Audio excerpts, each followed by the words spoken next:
and difficulty, Mr. Speaker, to believe that here is where we find ourselves as a nation.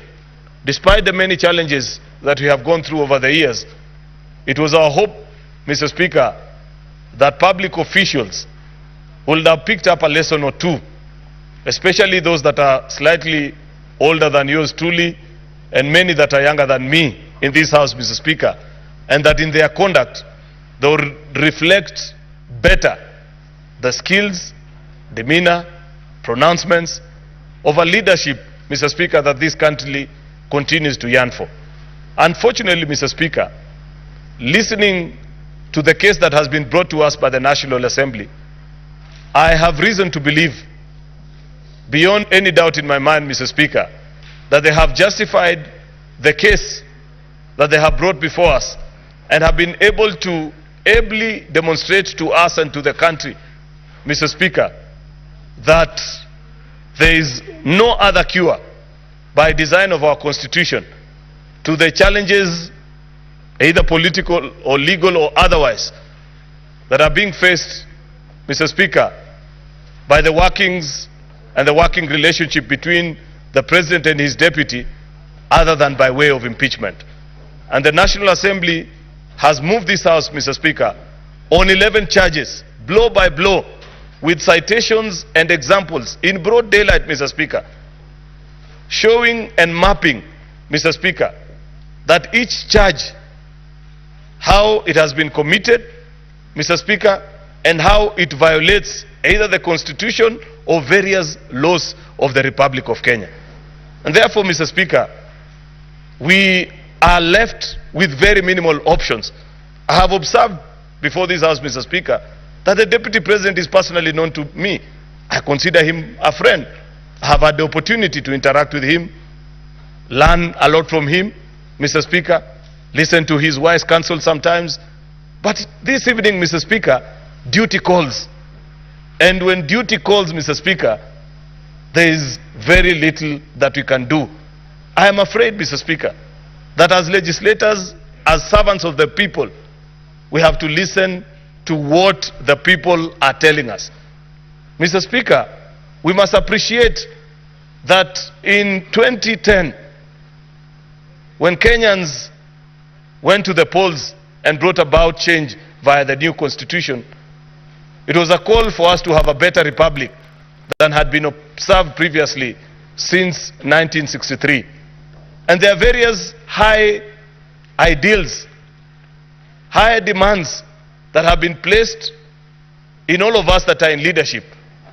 And I must add quickly, Mr. Speaker, that as you rise in stature from a member of a county assembly to a member of the National Assembly, senator, governor, deputy president, and eventually even as president, Mr. Speaker, that as you ascend in the hierarchy of leadership, the demands by the Constitution are even more. Number one, because you occupy greater public space, you represent more people.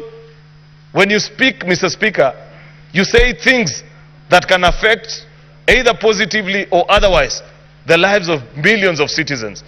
And therefore, Mr. Speaker, listening to the case that has been laid before us since yesterday by the lawyers of the National Assembly, reading through the bunch of documents that have been presented to us, attached with evidence, Mr. Speaker, I can confirm both to this House and to the country that unfortunately this country must make the difficult decision of having to say goodbye to His Excellency the Deputy President Rigathi Gachagua, because, Mr. Speaker, the reasons that have been listed have consequences by law of what you do when this happens.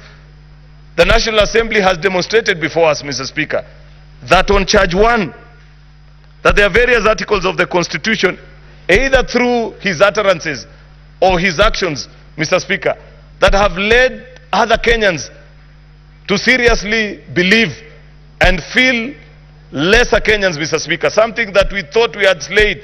We thought that we had worked so hard to build a cohesive society where it didn't matter after a political contest, Mr. Speaker, of who eventually wins, that you'd feel comfortable, you'd feel safe, you'd want to do business in any of our 47 counties, Mr. Speaker, and feel at home. Unfortunately, Mr. Speaker, listening to the utterances, reading through the response, Mr. Speaker, and the pleadings by his lawyers, and the pleadings and the admission, Mr. Speaker, by his own affidavit, Mr. Speaker, that either my good friend the Deputy President doesn't appreciate the higher calling that the office he occupies demands of him, or he has completely refused, Mr. Speaker, to accept the dictates of our Constitution.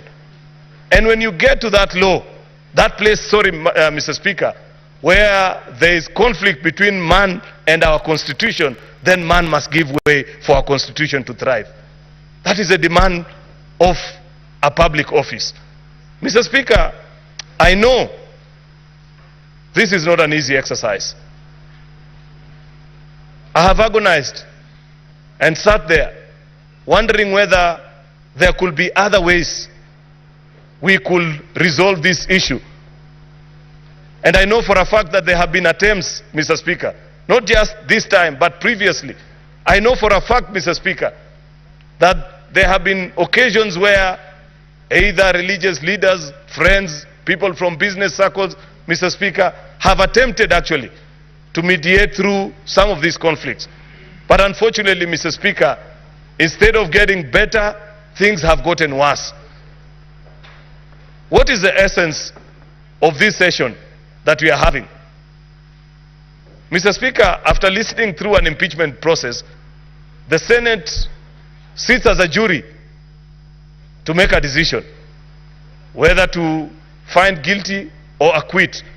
But like has been observed many times, and I have reminded this House on all the occasions when I have moved impeachment motions the last few years, Mr. Speaker, is an impeachment is political and legal conjoined together. It's about political accountability. It's about legal consequences of our actions as well, Mr. Speaker. There are political challenges, Mr. Speaker, that must be addressed. There are legal issues that have been raised as well, Mr. Speaker, which I want to believe when my colleague senators get the chance to address this House and convince each other. Perhaps people are watching and wondering, what is it that senators are doing at this hour? I believe that all the 67 of us that are here have had occasion to peruse through the evidence, listen, and this is a chance to share your thoughts about what you think and what is the proposed solution. I'm not sure, Mr. Speaker, whether my colleague senators will find the Deputy President guilty on all the 11 charges, or one, or two, legally speaker, or none. Mr. Speaker, I'm being quickly reminded by my colleague here that is possible. And that is fine, because it is based on what you had, what your mind is convinced about these particular charges that have been drawn, and what you think is best for this country, Mr. Speaker. I don't intend to be long, because I know, Mr. Speaker, we have agreed that we will do this not for a very long time. And I know there's so many of my colleagues that want to speak on this particular issue. But there are about 2 or 3 charges that I want to just focus my thoughts on, Mr. Speaker, and perhaps leave the rest to hear, to be convinced this way or the other by what my colleagues will pick. There is, Mr. Speaker, charge number 8, serious reasons to believe that His Excellency the Deputy President has committed crimes by continuously misleading members of the public through false, malicious, divisive and insightful remarks that are contrary to the provisions of Section 132 of the Penal Code and Section 29 of the Leadership and Integrity Act. We have institutions that are charged with the responsibility of making sure that we are a cohesive society, Mr. Speaker. By statute, actually, after the 2010 Constitution, we set up the National Cohesion and Integration Commission.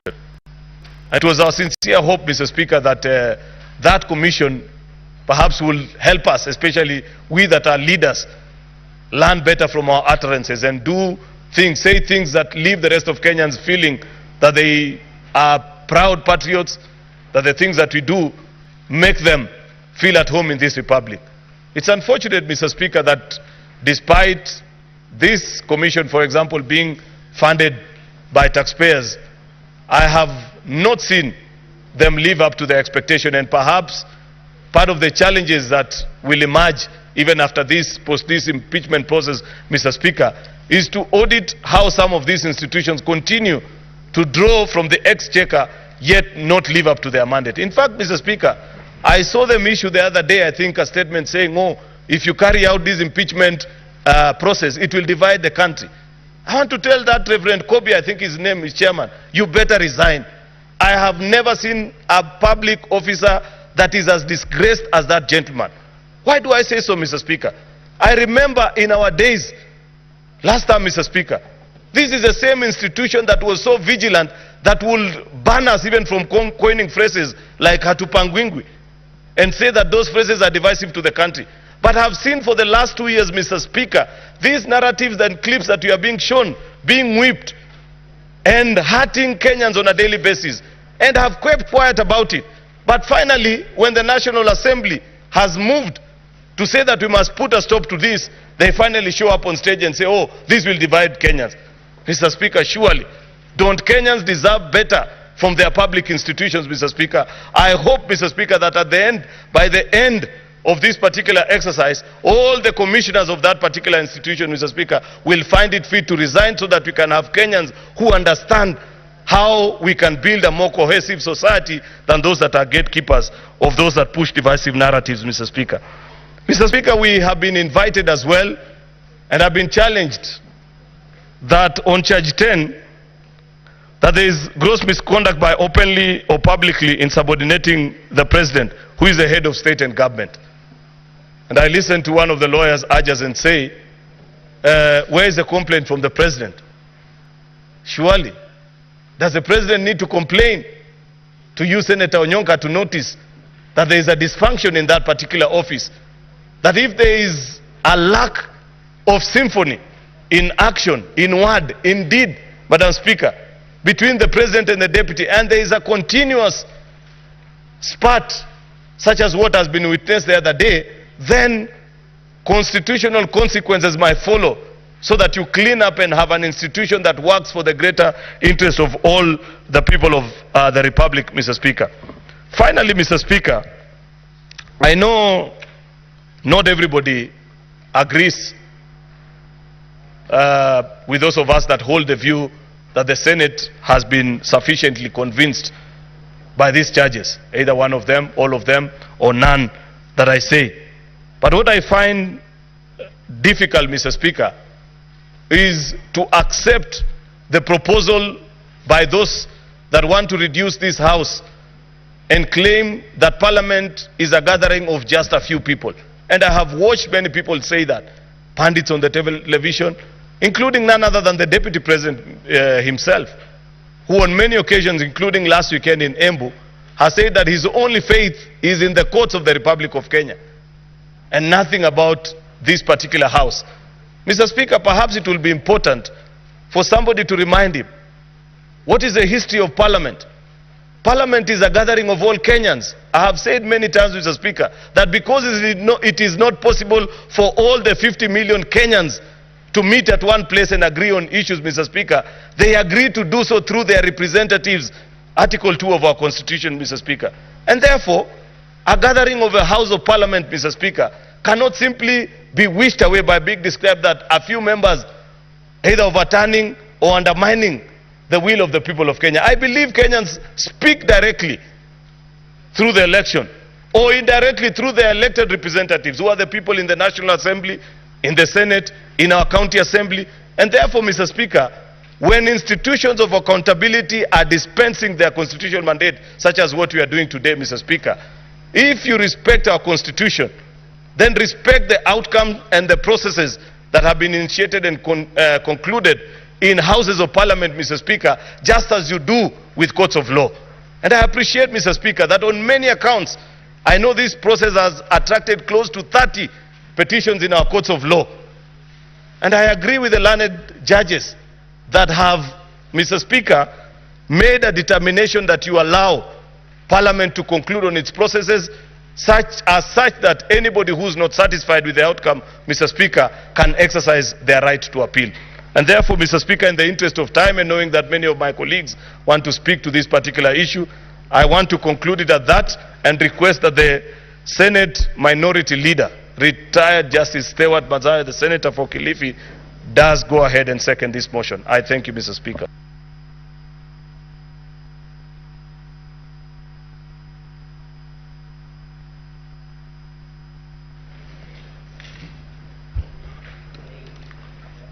Asante Bwana Spika. Bwana Spika, kwanza nataka kuunga mkono hii hoja ambayo inahusikana na ile kesi ambayo iko hapa ya kuweza kumngatua kwenye mamlaka naibu wa rais. Bwana Spika, katika kanuni zetu za kudumu kipengele cha 145 kinasimulia ama kinaongea juu ya vile rais ama naibu wa rais anaweza kuondolewa katika mamlaka. Bwana Spika, kitu cha kwanza ni kwamba katika mashtaka haya yote yaliyoko mbele yetu, ukosefu wa nidhamu au heshima kwa Wakenya. Bwana Spika, ni jambo la kusikitisha kuona ya kwamba mtu kama naibu wa rais anaweza kusema Kenya ni kampuni, na kwamba Kenya pia vile vile iko na zile wanaita nafikiri zabuni ama shares, na kwamba ikiwa wewe hukuweza kufanya kitendo kama hicho alichokuwa wakitaka wao cha kupiga kura, basi wewe utangojea sana ili uweze kupata maendeleo. Bwana Spika, tukiangalia zaidi tunaona ya kwamba mtu akiwa naibu wa rais, yeye anakuwa kiungo muhimu sana cha kuweza kuunganisha taifa.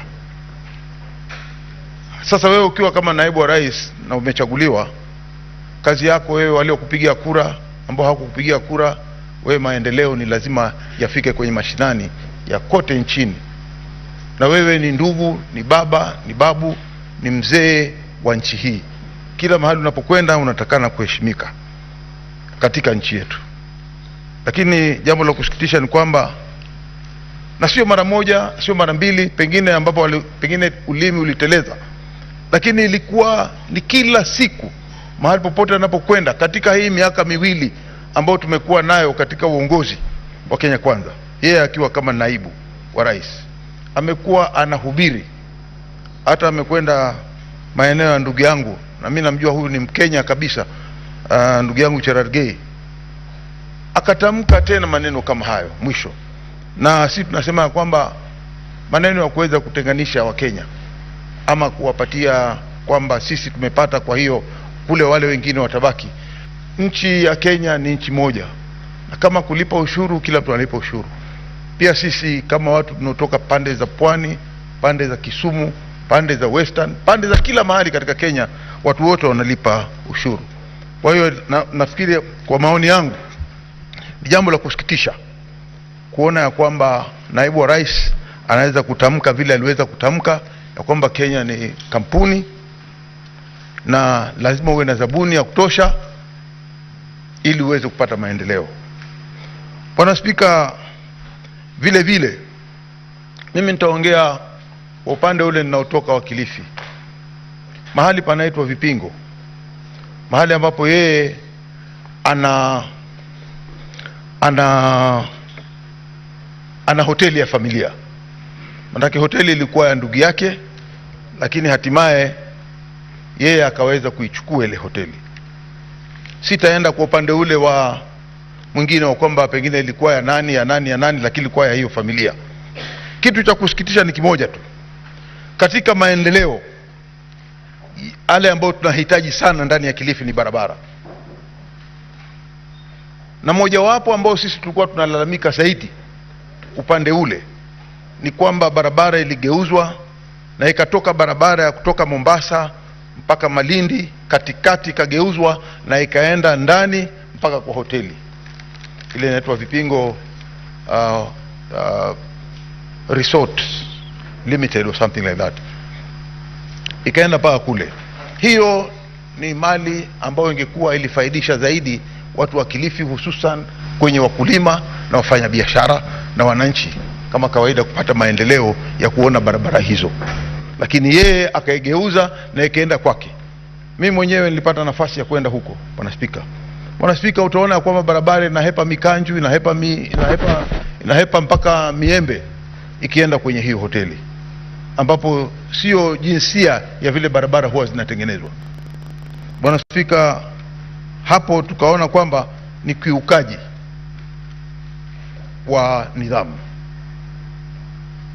Bwana Spika, vile vile ningependa kusema kwamba si sote ni watu ambao tunaamini kwamba kunaye Mungu, na ukimkosea Mungu yeye mwenyewe huwa anajua kuna wakati fulani atakuja kukuadhibu. Bwana Spika, tumeona ya kwamba wale ambao walikuwa wamekosewa hivi sasa kuna malipo ambayo yanaendelea. Bwana Spika, tukiangalia haya malipo ni kwamba imetokea kwamba zile mali zote, watoto wote wale wa yule ndugu yake mkubwa aliyefariki, jambo la kusikitisha kuona ya kwamba mimi ama ndugu yangu yoyote hapa ndani ya Senate hatuombi, lakini ukifa kama mali yako haitakwenda kwa watoto wako, inaenda kwa ndugu yako na bibi yake na watoto wake. Tunaona hiyo pia ni ukosefu wa kuona nidhamu ndani ya familia, ambao wewe kama kiongozi wa familia unatakana uilinde na uitunze.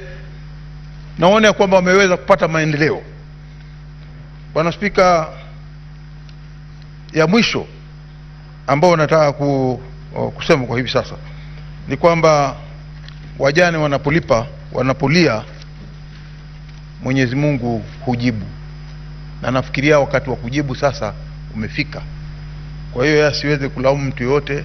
Hapa ndani ya hili bunge tumeangalia, hakuna kwa upendeleo upande huu ama upande huu. Tunasema ya kwamba haki itendeke. Mwisho nataka kusema ya kwamba pia kuna ile ya kwamba ikiwa tuko katika timu kama wewe katika cabinet, vile vile Bwana Spika, tunaona ya kwamba katika yeye akiwa kama mmoja wapo wale watu ambao wanaketi katika kamati ile ya kuangalia katika nchi ya ujasusi, yale NIS, alitamka mambo ambayo yalikuwa hayafai ya kuweza kulaumu kiongozi wa ujasusi, ambapo haikuwa na maana yoyote.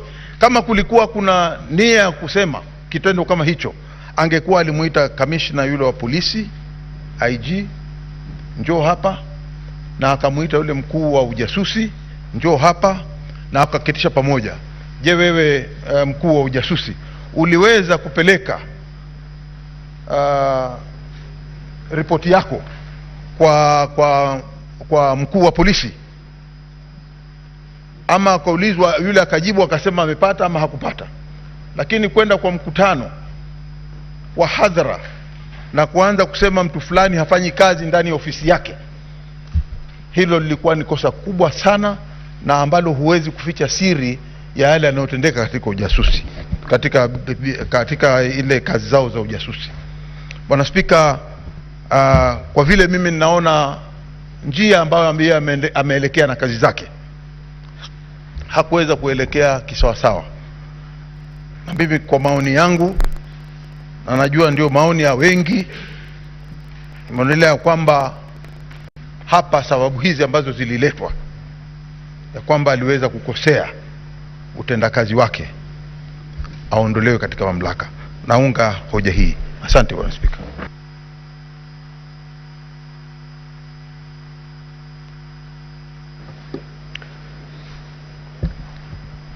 Honorable Senators, I now propose the question.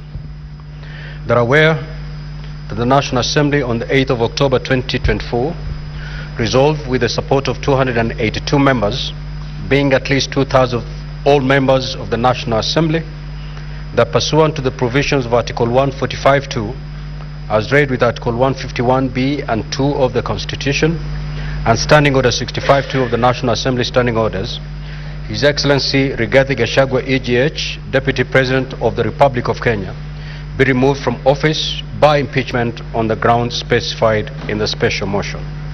Whereas by a letter reference NA/DLP/TBO/MTS/2024 into brackets 25, dated the 8th of October 2024, and received in the office of the Speaker of the Senate on the 9th of October 2024, and the Speaker of the National Assembly informed the Speaker of the Senate of the approval of the special motion by the National Assembly, and further forwarded to the Speaker of the Senate documents in evidence of the proceedings of the National Assembly.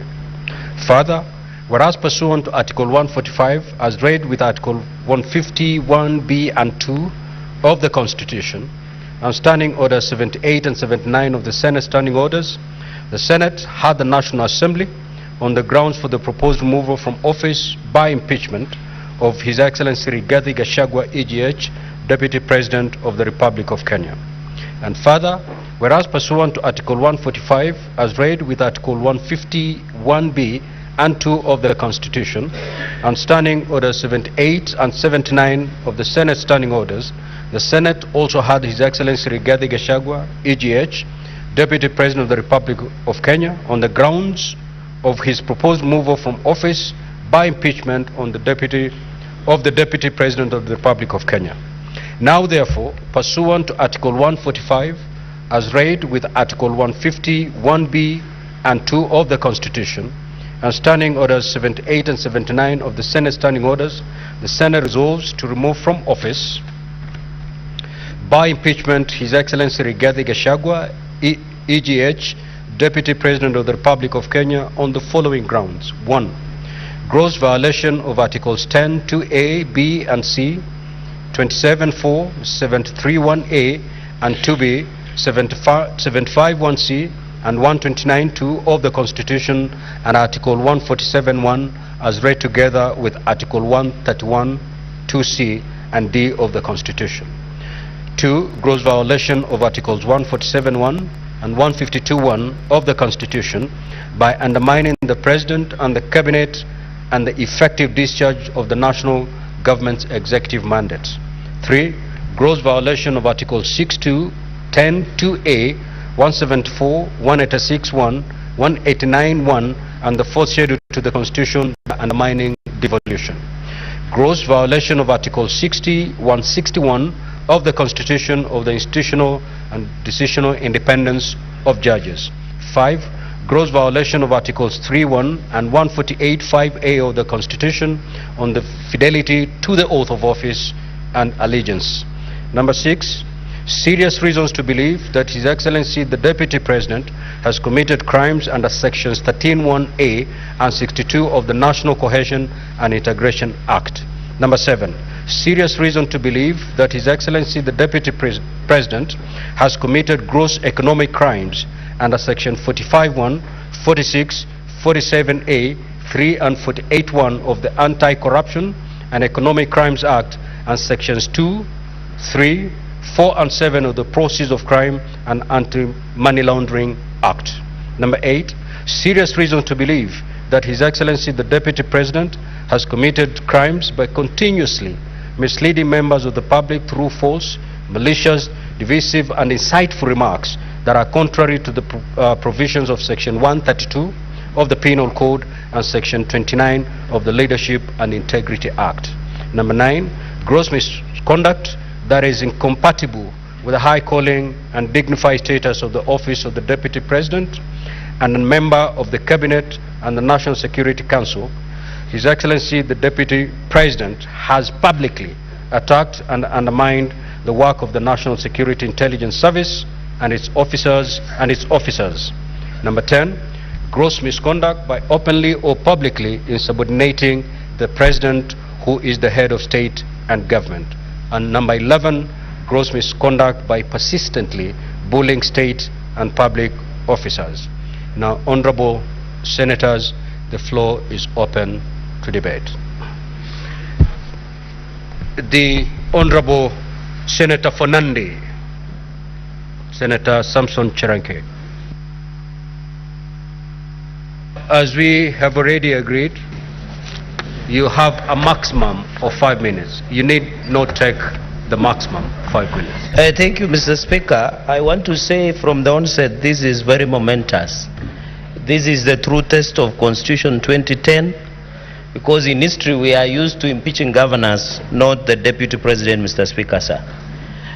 On this process that has ongoing, Mr. Speaker, although as I begin, I want to wish my brother and friend Hatma Ya Gachagua a quick recovery after that unfortunate incident. Mr. Speaker, the process largely has gone on well until the adherence of Article 50, Mr. Speaker, where we have not succeeded in giving fair hearing to the Deputy President, Mr. Speaker.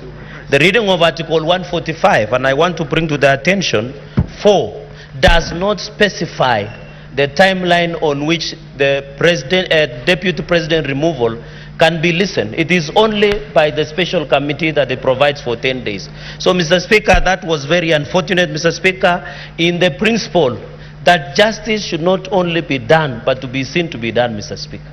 Many Kenyans are asking questions, Mr. Speaker, what really happened? Number 3, Mr. Speaker, in observation, we didn't even allow state officers, a full-time governor, Mr. Speaker, to participate. This matter was decided in Constitutional Petition 204 of 2019, where state officers were barred by Justice Eric Ogola, Mr. Speaker. When you look at the issues, Mr. Speaker, because of limitation of time, on various grounds, like for example on the grounds for renovation of the office of the Deputy President, the funds were appropriated by the National Assembly. Yet the same National Assembly is accusing the Deputy President, who is not even an accountant. The accountant is different person, Mr. Speaker. Or even on the KEMSA issue on the bully, in the grounds that they have been set, Mr. Speaker, they are saying that the Deputy President bullied KEMSA, Mr. Speaker, but there is no proof that that tender was awarded to the specified companies that were provided, Mr. Speaker. On even the aspect of devolution, the chairperson of intergovernmental IBEC is the Deputy President of the Republic of Kenya, Mr. Speaker.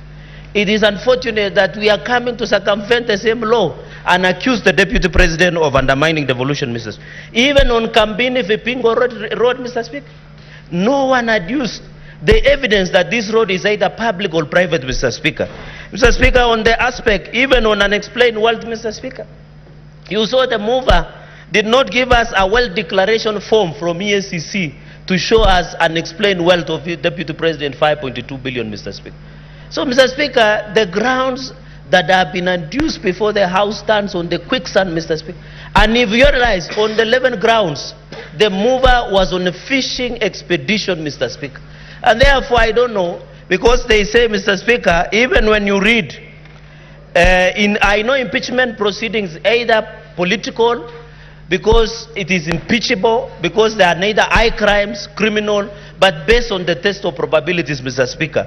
Mr. Speaker, and therefore, even when you look at many other aspects, Mr. Speaker, I want to challenge members, even as we go and vote, Mr. Speaker. If you see, as Francis Mboga, the play that was written in 1976, Mr. Speaker, they say, Mr. Speaker, if the madness of the nation disturbs a solitary mind, Mr. Speaker, it is not enough to say that man is mad, Mr. Speaker. Where we are at crossroads as a country, Mr. Speaker, whatever the outcome today, this country must move on, Mr. Speaker. We must proceed, Mr. Speaker.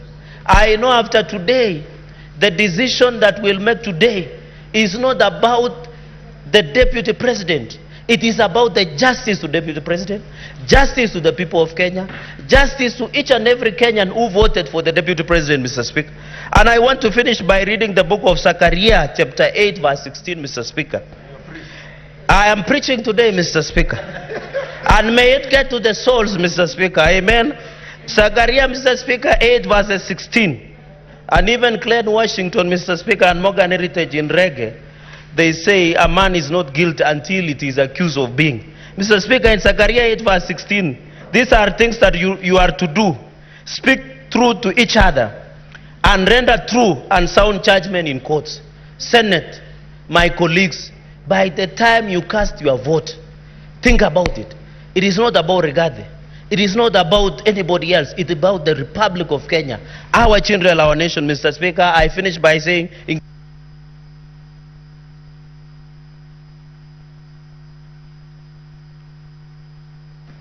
Senator Enoch.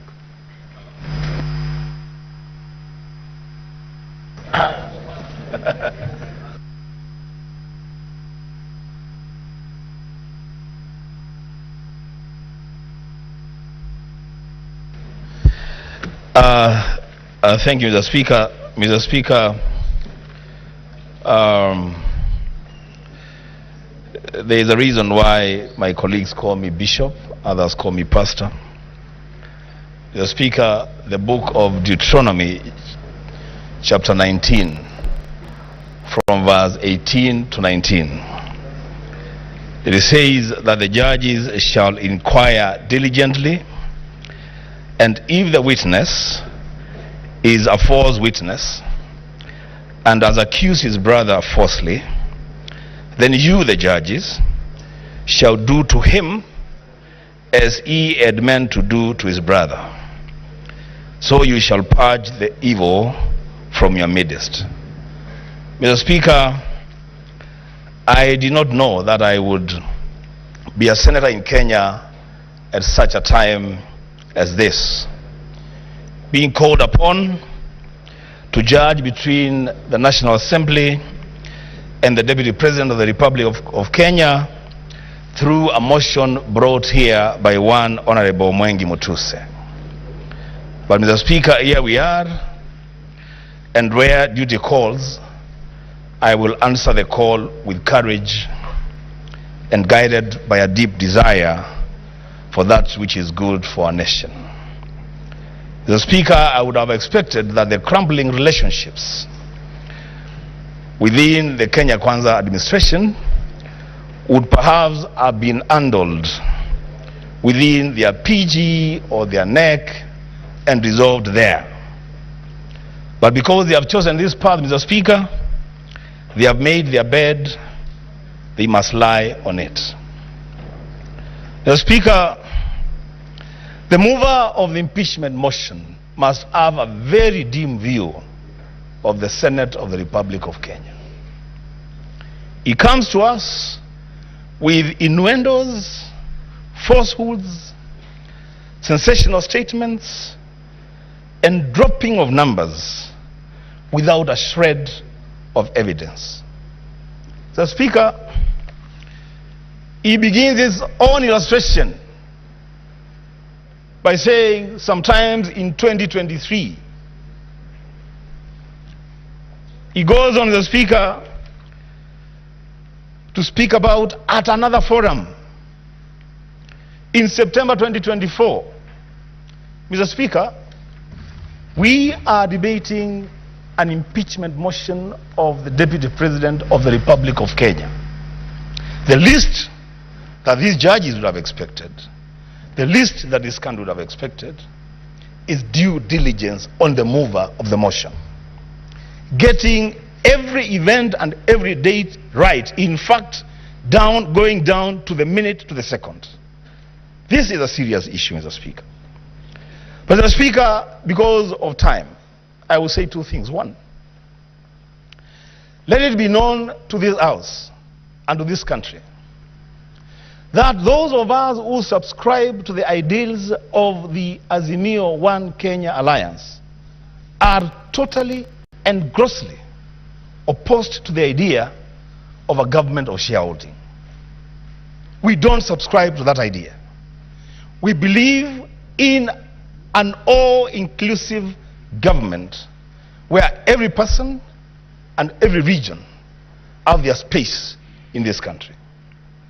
But Mr. Speaker, when that matter was presented to us as an accusation, as a ground for impeachment of the Deputy President, during cross-examination and going through the evidence table before the Senate, it is clear to this House, it is clear to this country, that the idea of a government of shareholders is a foundational policy of the Kenya Kwanza administration. The signature for that policy is appended by none other than the party leader of that coalition, the President of the Republic of Kenya, the Speaker of the National Assembly, the Chief Cabinet Secretary, and Mr. Speaker. I would dare say, don't drag the Speaker of the Senate to this because he's not part of this. Mr. Speaker, you cannot punish the Deputy President, the principal assistant to the President, for undertaking the role of being the assistant to the President. He is just expounding on a policy that his boss assigned and made public. The Speaker, oh my goodness. The Speaker, lastly, if you allow me,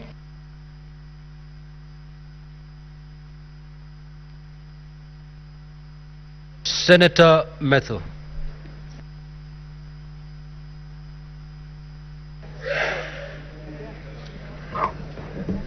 Thank you very much, Honorable Speaker. From the onset, allow me to say that I rise to oppose the motion of the removal by way of impeachment of the Deputy President of the Republic of Kenya. And Honorable Speaker, for the last 2 days, today and yesterday, we have been treated to a charade of allegations, accusations, which, in my opinion, have not been substantiated either by the mover of the motion, the Honorable Mwengi Mutuse, or the advocates who he came with, or the advocates that are on record for the National Assembly. And Honorable Speaker, I am actually quite surprised that one of the advocates who appeared to represent the National Assembly tells us that the Honorable Mwengi Mutuse, his was only to allege. This is not a trial.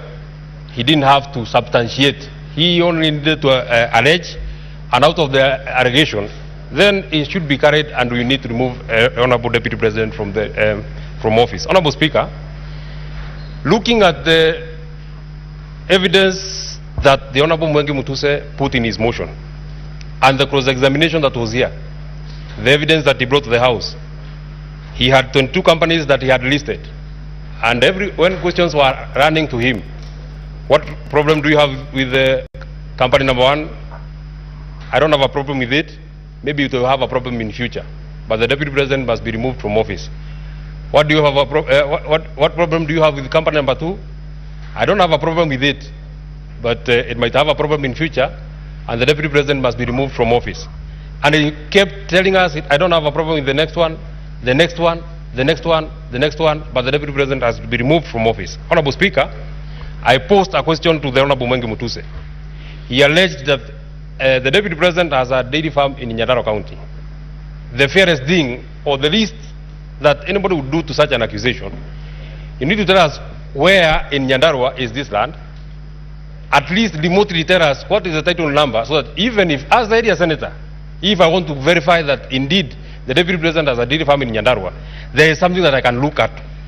Honorable Speaker, he said, I don't know, but the Deputy President has to be removed because it is time to remove the Deputy President. On the question about Meru, where is the title number? I don't have it, but the Deputy President has to be removed from office.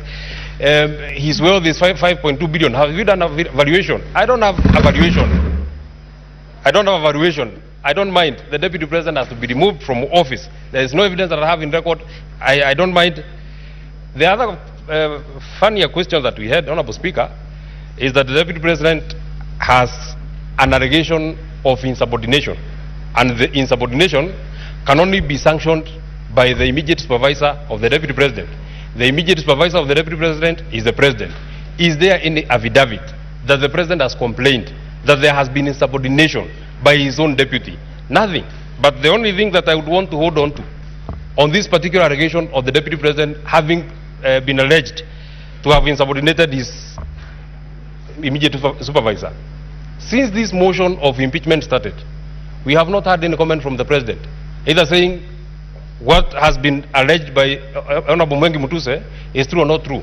So I want to believe that beyond the owner of the motion of the Honorable Mwengi Mutuse, the President is the bigger owner, because he has not denied that this is there has been an insubordination. And my comment would be this: this divorce that the President is looking for, you shall get it, but it will be painful. it will be hurtful, it will be catastrophic, it will have casualties. At the final vote that will be casted today, we might be the first casualties. But the casualties of today are not necessarily the casualties of tomorrow. And out of the vote that shall be taken, I'm speaking to our partners in the coalition and the other people who are here from ODM and the other parties. This vote that you shall take today, it is not in vain that the senator for Nyandarua, it is not in vain that the senator for Kiambu, it is not in vain that the senator for Muranga, it is not in vain that the senator for Laikipia, it is not in vain that the senator for Kirinyaga, with strict instructions from the people who elected this government, have told them to come and oppose the motion that is on this floor of the House. Honorable Speaker, I'm being disrupted.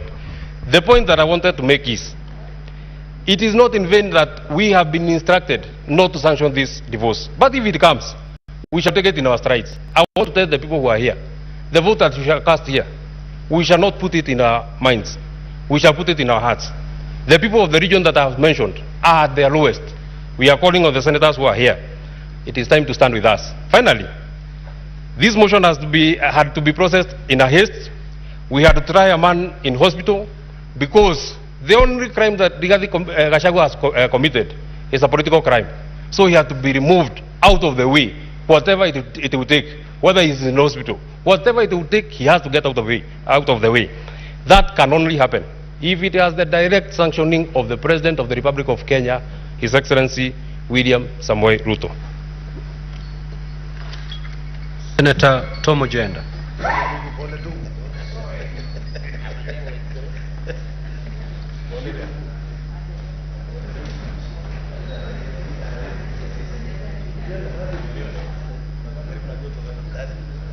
Honorable Speaker, it is with a heavy heart that I stand in Senate today to comment on the motion and the 11 charges that have been preferred against the Deputy President, His Excellency Rigathi Gachagua.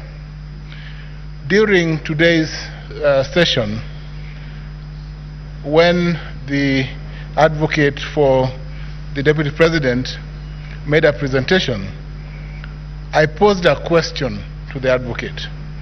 And the question, Mr. Speaker, sir, related to the share question which informs count one. Count one is on gross violation of Article 10(2), Article 73, Article 75, 129, 147, and 131 of the Constitution. Mr. Speaker, sir, it is inconceivable that certain regions of this country, in view of the Deputy President, cannot and do not form part of the so-called, Mr. Speaker, sir, the shareholders in this country. To me, Mr. Speaker, sir, the shareholding question and paradigm that the Deputy President has so eloquently, for the longest time possible, stuck to since the election, is the lowest, Mr. Speaker, sir, that he has gone. It is the lowest, Mr. Speaker, sir, because this morning, the advocate was unable to respond to the shareholding percentage for Kisumu County, Siaya County, Migori and Homa Bay counties, Mombasa County, and many other counties including West Pokot, Trans Nzoia, Mandera, Marsabit, and Vihiga counties. Mr. Speaker, sir, the shareholding question violates expressly Article 10(2)(b) of the Constitution. Senator Tabitha Karanja.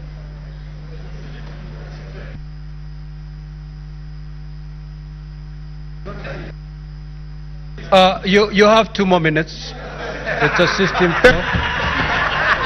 Speaker, I thought that was rigging. I thought that was rigging. But Mr. Speaker, sir, may I move to just conclude, to move? Mr. Speaker, sir, the presidency of this country, and we have moved under Articles 145 to 150 of the Constitution to impeach the Honorable Deputy President. The embodiment of the role of the President at Article 131 of the Constitution, Mr. Speaker, sir, the President is the embodiment of this country. He represents this country, and therefore, Mr. Speaker, sir, any coalition agreements of any nature must crumble in the face of Article 131 upon election. The President and his deputy, who is his assistant, must, Mr. Speaker, sir, embrace the principles of inclusivity and Article 10 and be the face and represent all the people of this country. Submissions made by councils for the National Assembly to the effect, Mr. Speaker, sir, that any instrument, be it a political agreement deposited with the registrar, Mr. Speaker, sir, that violates this principle of necessity, Mr. Speaker, sir, are unconstitutional. And it is in the face, Mr. Speaker, sir, of this first count that I will vote in favor of the impeachment of the Deputy President. Mr. Speaker, the other counts that are set out and that relate to violation of the principles of national cohesion, Mr. Speaker, sir, have been proven by the submissions made before this House this afternoon. Violation of Article 147 and 152 of the Constitution have been proved as set out in the charges framed by the National Assembly. Mr. Speaker, for the first time, let me say this, that this country must pull together in one direction. And that direction, if the President, Mr. Speaker, sir, and the Deputy cannot work together, then the interests of this nation cannot be safeguarded by allowing the Deputy President to continue being in office if his ideals are clearly in contravention or oppose the ideals that are held by the President of this country. We must support His Excellency President Ruto to run this country in a coordinated manner that Mr. Speaker, sir, brings together all the citizens of this country in a manner that coalesces all the 45. Senator Tabitha Karanja.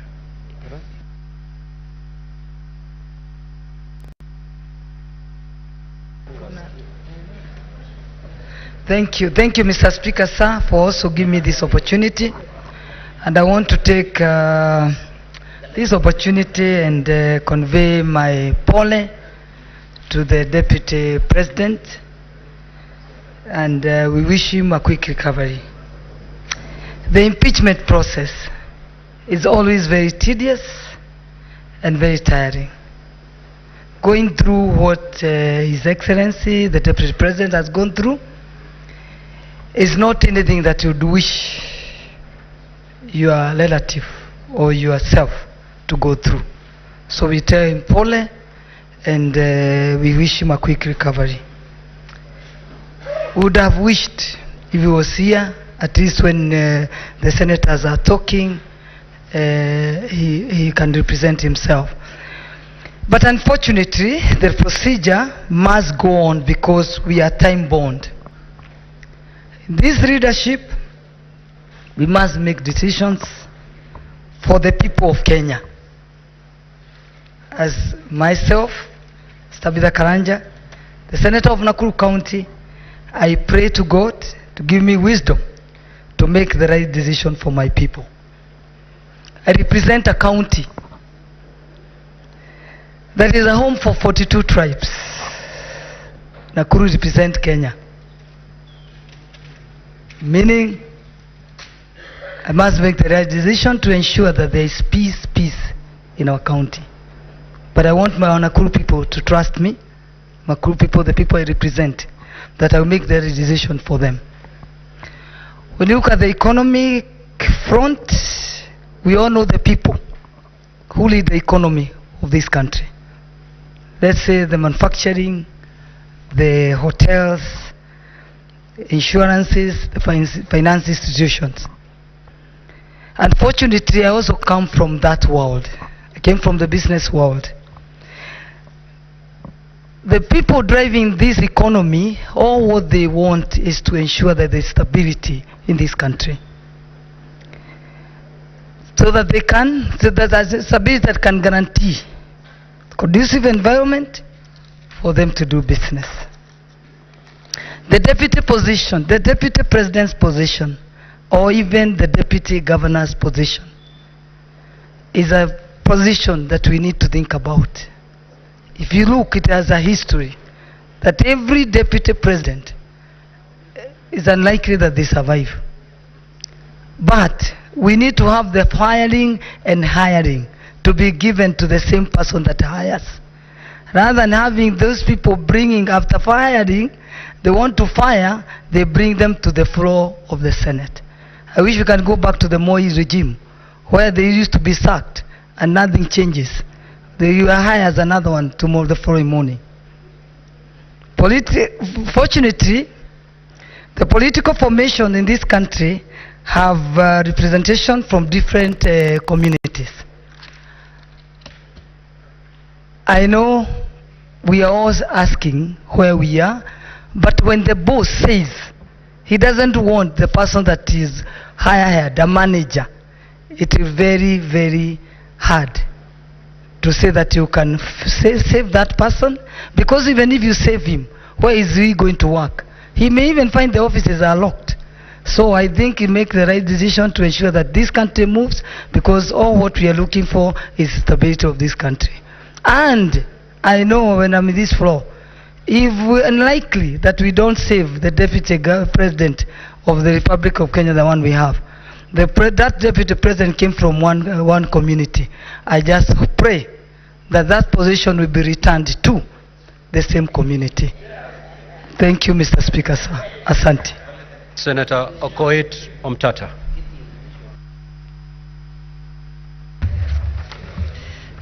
Thank you, Mr. Speaker. I stand here not to defend a good man. It's not important whether His Excellency the DP is a good man or a bad man.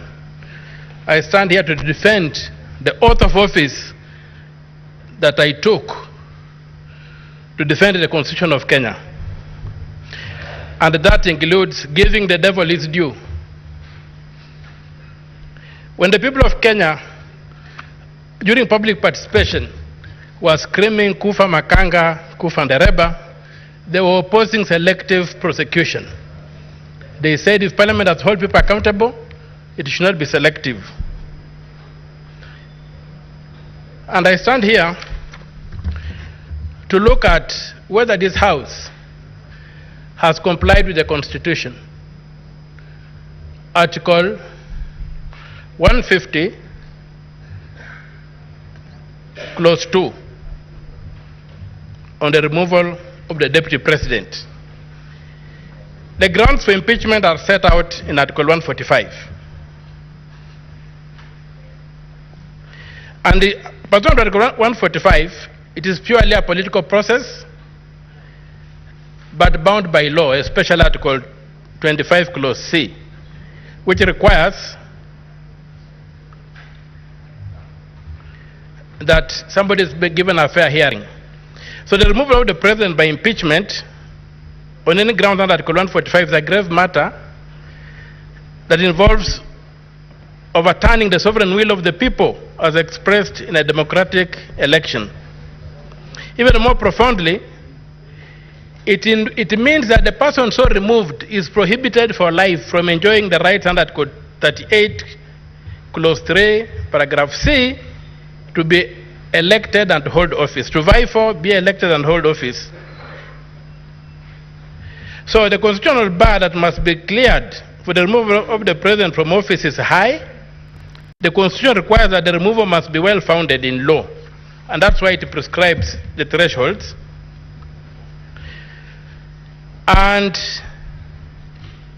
it must be objective. It is not a simple matter of numbers in the National Assembly and in the Senate. An impeachment is not a vote of no confidence. We must distinguish that. A vote of no confidence is a simple matter with no standards. It's just a political thing that you make, and somebody resigns from office, but he can come back and get to office again. This is an impeachment.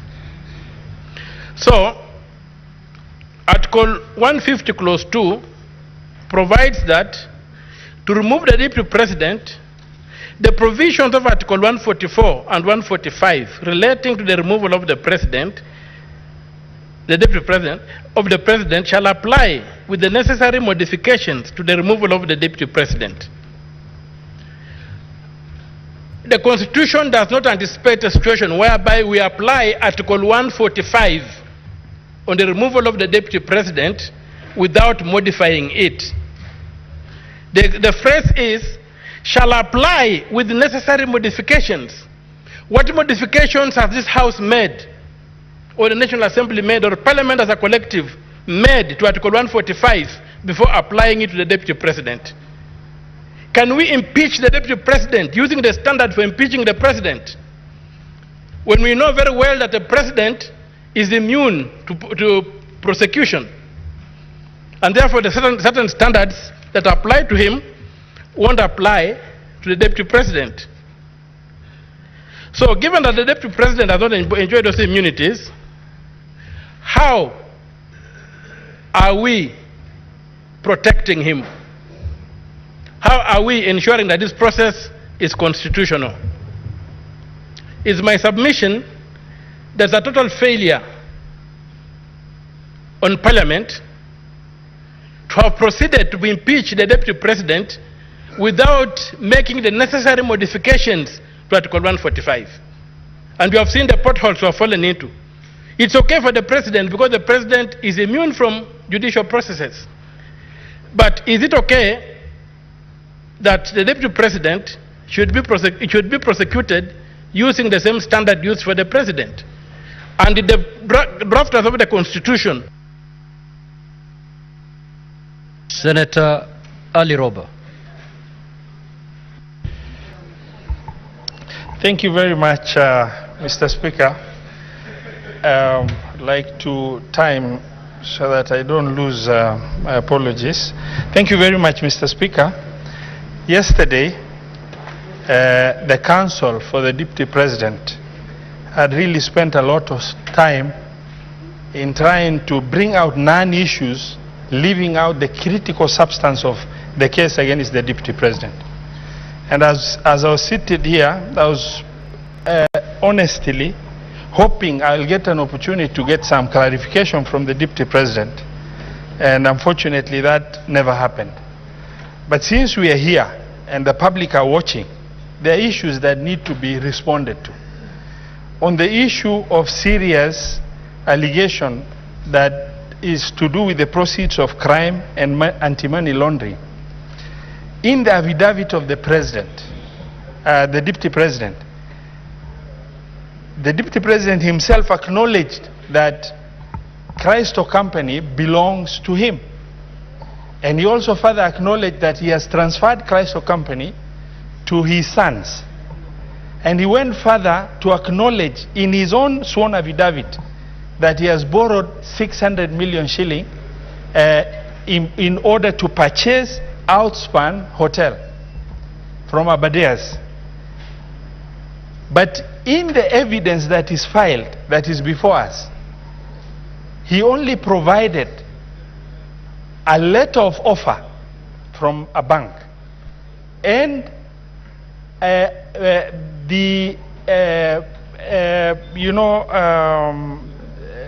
resolution of the company.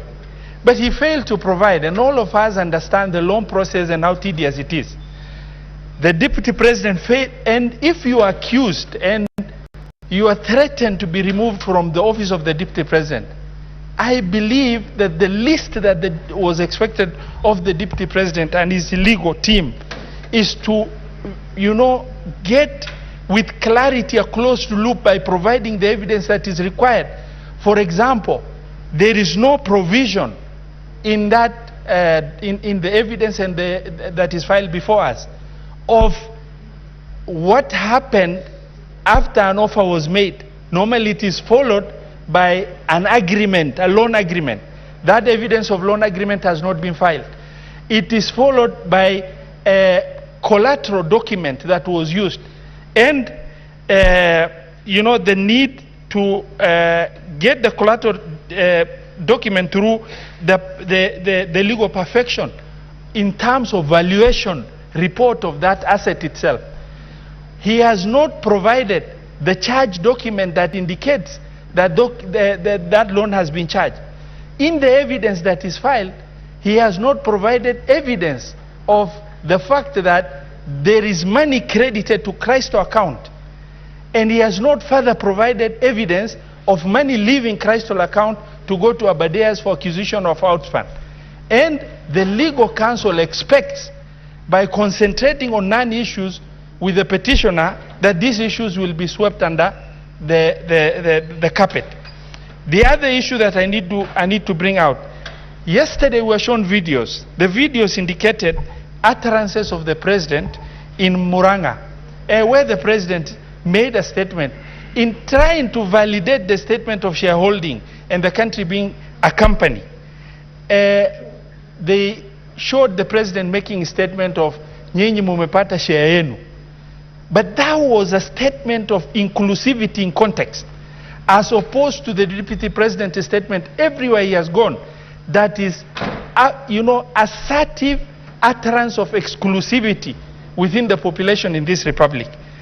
Mr. Speaker, sir, Article 145 of the Constitution and 146 2A indicates that should the unforeseen eventuality happens, where the president ceases to be, God forbid, the deputy president takes over to finish the term of that presidency.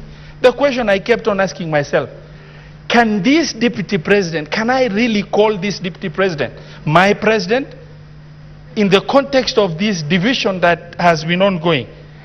Mr. Speaker, sir, when you are the second in command in the country and you sit,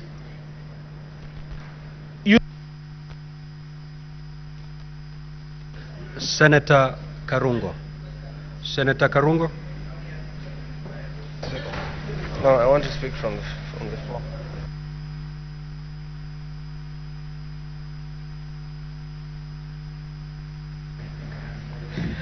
Thank you very much, Mr. Speaker, for the opportunity to oppose this motion.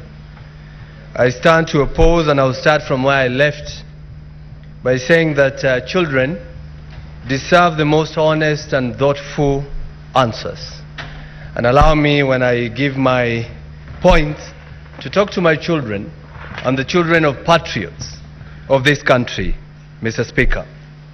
Mr. Speaker, cutting off the neck does not cure headache, Mr. Speaker. Mr. Speaker, it is one thing to condemn a healthy person and another to condemn someone who is sick or bedridden. Today we were told the Deputy President fell ill, and he requested for time for us to give him an opportunity so that we can hear him. But that opportunity was not granted because we're in a hurry, and yes, I think we are. I don't know to where. Mr. Speaker, this is an impeachment in absentia.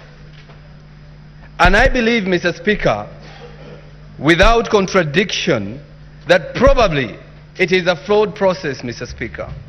And for some reason or at some point, I was not able even to know who we are impeaching. Is it the Deputy President or the Governor of Siaya, Mr. Speaker? Why am I saying that? Because our standing orders, Standing Order 81 and Standing Order 80, says when a governor should appear before us. And we saw a governor standing there, Mr. Speaker. So sometimes I was asking myself, maybe the governor impeached himself by just appearing to us, Mr. Speaker. And I want to tell you, Mr. Speaker, when you listen to Mr. Mutuse, the main witness, when we ask him questions, he was saying this is just a prima facie, prima facie, prima facie. I'm not a lawyer. I Googled, and it says, prima facie says on first sight. So we are impeaching the Deputy President on allegation of at first sight. Mr. Speaker, we don't even love at first sight nowadays. But we have made the process of impeaching a Deputy President so easy than kicking out a nagging boyfriend or a nagging girlfriend. So I stand here from Kiambu saying that, Mr. Speaker, I'm not going to impeach the Deputy President because listening to the accusation here, they are not enough. They do not meet the threshold of removing somebody from the office. You ask Mutuse here, you heard it. Mr. Mutuse, tell us. He says, I was not in an investigation journey. Mr. Mutuse, I just imagined. Mr. Mutuse, I don't know. Mr. Mutuse, I believe. Mr. Mutuse, Senate, believe me. Even if you don't believe me in one occasion or in one ground, just take one, the one that you love, Mr. Speaker. Mr. Speaker, it's sad that my brother, a person from my area or my region, the Deputy President of this country, is being impeached. And I want to talk to the Majority Leader, person I really respect, and also the Senator for Bomet, Mr. Sigei. When we hope to save a brother, remember us when we ask you to save our brother, Mr. Speaker. Mr. Speaker, as I conclude on this issue, Mr. Speaker, he who assesses the integrity of others must exemplify an even higher standard of integrity on himself. I want to ask you members, please, as I go down to write your names or the sins on the ground, and I'm not calling myself Jesus, ask yourself, would you be the first one to throw the stone on the Deputy President? And Mr. Speaker, I am going to leave this by saying I'm going to vote on all 11 counts. No, no, no, no, no. I'm going to vote no. And I'm going to leave you with one quote I've read from a member of parliament from Gatondo North, who has said, Mr. Speaker, and I read, the dog is not sick, it's just afraid, facing its last 2 hours of power forever, Mr. Speaker. Those are the MPs who kicked out the Deputy President. They are now calling him a dog. Maybe even this motion, Mr. Speaker, was brought by some people who are suffering from mental issues, Mr. Speaker. I'm going to say that because how do you call a Deputy President is a dog and he's not sick and he's only waiting to get out of power for 2 hours? I ask you, brothers, please do not play along the galleries. Respect the Deputy President, respect the people of Murima, and I leave you with Exodus 19 verse 12. Mr. Speaker, we were told if you touch a widow, you die. It says if you touch a mountain, you die. I vote no. Senator Sifuna. Senator Edwin Sifuna. Honorable Speaker, let me join you and the others who have sent their sympathies to His Excellency Hatma Ya Gachagua. We wish him a quick recovery so that he can come back. Honorable Speaker, I think it is a very unfair accusation that we are impeaching somebody whilst in hospital. It has been said here, Honorable Speaker, that nobody can predict when you can be taken ill. It can happen to any one of us. And therefore, we did not plan that the Deputy President would not be here to also be able to present his case. And as Senator Roba has said, many people were in fact waiting to also get some clarifications from some of the pronouncements that have come from the Deputy President. Honorable Speaker, I want to also thank the parties that have taken time to appear before us, the case by the National Assembly, and of course the very able representation of the Deputy President. Honorable Speaker, it is clear that the case by the National Assembly is not perfect. But I have agonized over some of the issues that have been raised by the National Assembly. And Honorable Speaker, allow me to begin with ground one, where the Deputy President is accused of violation of Articles 27(4), which, Honorable Speaker, makes it unconstitutional for you to discriminate on, among other grounds, Honorable Speaker, on the grounds of belief. Secondly, Honorable Speaker, there is also an express provision under Article 73 on the same, and Article 33(3)(d) that specifically deals with speech, Honorable Speaker, that constitutes advocacy for hatred on the basis of discrimination. Honorable Speaker, yesterday when I put this question to the legal team of the Deputy President, I was expecting a proper explanation, but of course, you also that they chose to throw snide remarks. Senator Gataya and Senator Tabitha. Please pause my time. Senator Tabitha, you're speaking. Pause my time. Senators give you a pin drop silence. the same must be extended to the senator for Nairobi seat. Sit down, Senator Mofire. Proceed. So, Honorable Chair, Honorable Speaker, yesterday when I put this question seeking clarification to the defense team, they chose instead to make snide remarks about appointments that have been made recently of members of my party, ODM. Honorable Speaker, I have agonized about some of the things that the Deputy President has said. In fact, in my entire time as an elected leader, I've met the Deputy President only once, and this is the second occasion when he was in the House. And both of them, honestly, were very sad events. The first one was a funeral, and these proceedings can also be likened to a political death if the House decides to impeach him. But, Honorable Speaker, on that occasion, I did tell him to his face my position on some of the utterances that have come from him, that in fact I strongly objected to those pronouncements. His legal team sought to hide behind these coalition agreements. I have agonized over what to do with an agreement, Honorable Speaker, that ousts the mandate of constitutional bodies. For instance, Honorable Speaker, you are told that in the agreement, positions that essentially are supposed to be available to all Kenyans through advertisement by the Public Service Commission, like permanent secretaries, have already been dished out. So what am I supposed to do with a contract that ousts the mandate of the PSC, a constitutional body? What am I supposed to do with a contract that ousts the mandate of this House, Honorable Speaker? For instance, to vote for the person who sits in the chair that you sit in. And if memory serves me right, Honorable Speaker, members who are not signatories to the coalition agreement of Kenya Kwanza, in fact, participated in voting for you to become the Speaker. And many of them were members of my political party, ODM, although, of course, I was not one of them. Honorable Speaker, there is a position in law about what to do with illegal and unconscionable contracts. I feel that the Deputy President wasted an opportunity to give clarification on his pronouncements that, Honorable Speaker, he chooses to hide behind a contract that I consider unconstitutional is something that I have agonized over.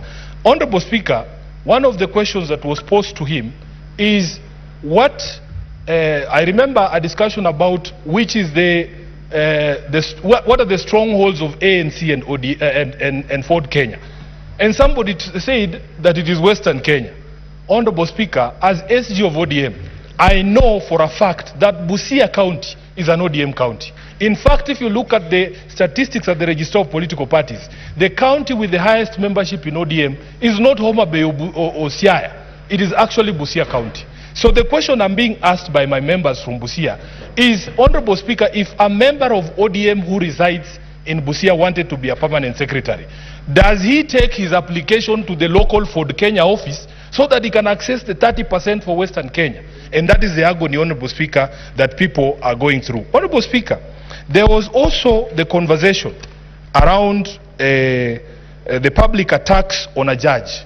As a lawyer, as an advocate of the High Court, sworn to defend the Constitution, I agonize over what I'm supposed to do with public attacks on judicial officers, Honorable Speaker, people that I appear before seeking justice for my clients. Honorable Speaker, we have a discussion around also attacks on intelligence institutions in our country and the Director General of the Intelligence. Honorable Speaker, it was argued here that in fact, as a member of the National Security Council, the Deputy Speaker has a forum, the Deputy President has a forum to bring up. Senator Karen Nyamu.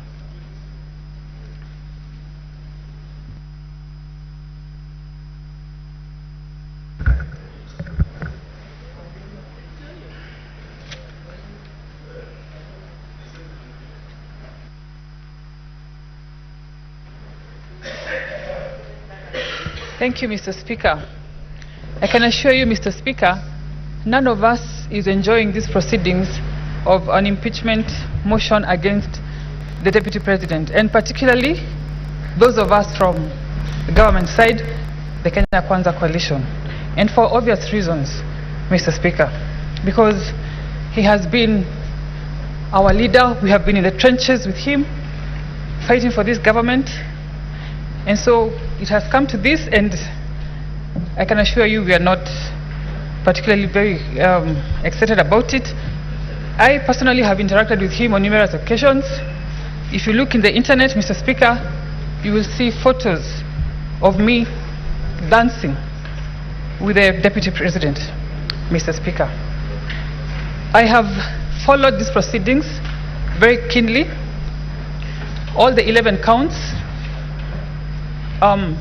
one that the gross violations of the Constitution, Article 10(2), the one that talks about the conduct of public officials, including the Deputy President, the one that talks about him being a principal assistant of the President and an extension of the presidency, Article 147, that talks about his insubordination, and one that Sifuna has talked about, Article 160, that deals with undermining public institutions and particularly the judges, Mr. Speaker.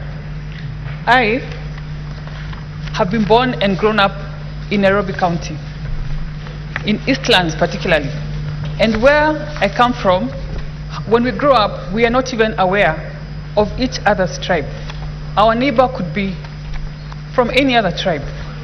And so when I hear the Deputy President talking and allocating shares to citizens, I am aware that he's excluding more than half the population of Nairobians from service delivery, the same people that me and Sifuna are always here fighting for, every day, for allocations and for services, Mr. Speaker. And as if that was not enough, he was in the CBD the other day, addressing Nairobians in the Kikuyu language, assuming that all Marikiti traders are Kikuyus, Mr. Speaker. Nothing can be further from the truth. And sowing seeds of tribalism in Nairobi is very, very dangerous. If you have seen the slum setup, where people live together, all tribes together, I do not want to imagine if you sensitize these people and make them aware of their tribes and their lack of shares in their own country, Mr. Speaker. And finally, in future, I want to call upon presidential candidates to make it a very critical attribute of their running mates to have political maturity and to have a national outlook, Mr. Speaker. Because to some extent we want to put some blame on the president, because we are wondering what he looked at when he picked his running mates. Thank you, Mr. Speaker. Senator Kajwang.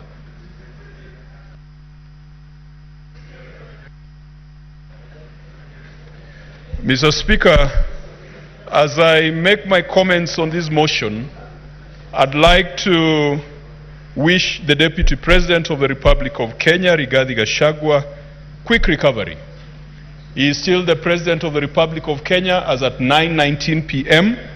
on the 17th of October until any decision is made. He's still the Deputy President of the Republic of Kenya.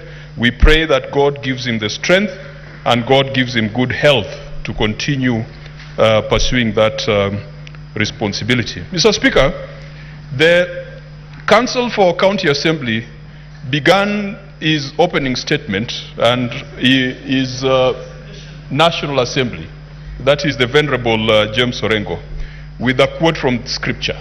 Mr. Speaker, allow me also to go to Scripture. And this time I will go to the book of John.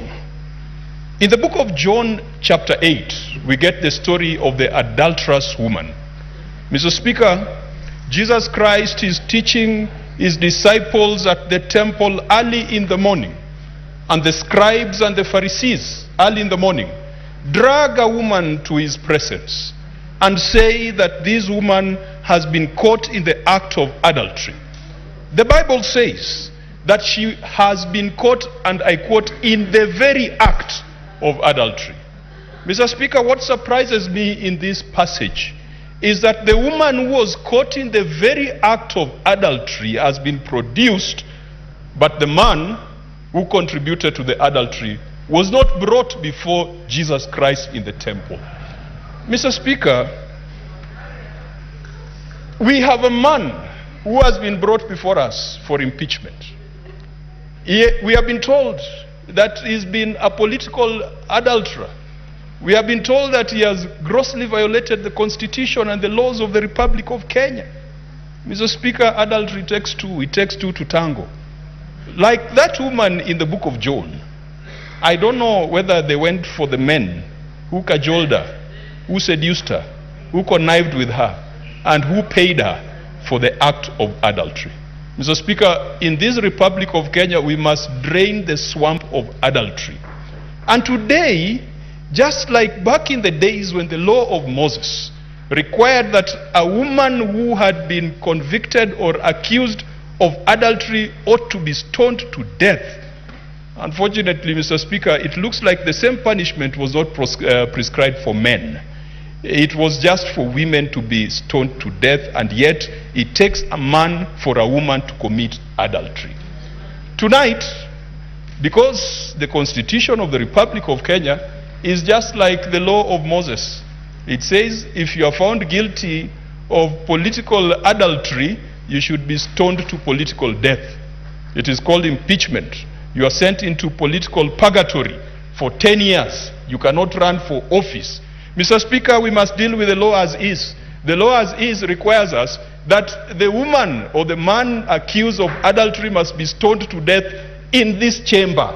That is the law as it is. But Mr. Speaker, we must make sure that we bring those other men and women who commit and who encourage people to go into adultery so that they also face the same sentence and they also face the same judgment.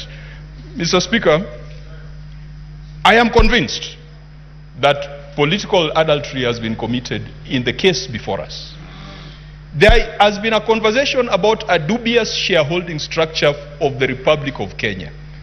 If the Republic of Kenya was a corporation, as you have been told, or if it was a political party, then we would have 56 million equal shareholders, from Moyale to Vanga, from Nyatike to Nyandiwa, from Bumala to Malaba. Mr. Speaker, it cannot be restricted to a geographical entity called a mountain. Mr. Speaker, I am convinced that political adultery has been committed in the intimidation and threats to judicial officers. I am convinced that political adultery has been committed in public attacks on our intelligence service. So, Speaker, where I come from, if you find your father naked, you don't proclaim his nakedness, you cover him. And we cannot then proclaim the nakedness of our intelligence service. Mr. Speaker, I am convinced that the Deputy Speaker has committed political adultery. Sorry, the Deputy President has committed... I am sorry, Deputy Speaker, has committed political adultery. And Mr. Speaker, for... Your time is up. Your time is up, Senator Murango.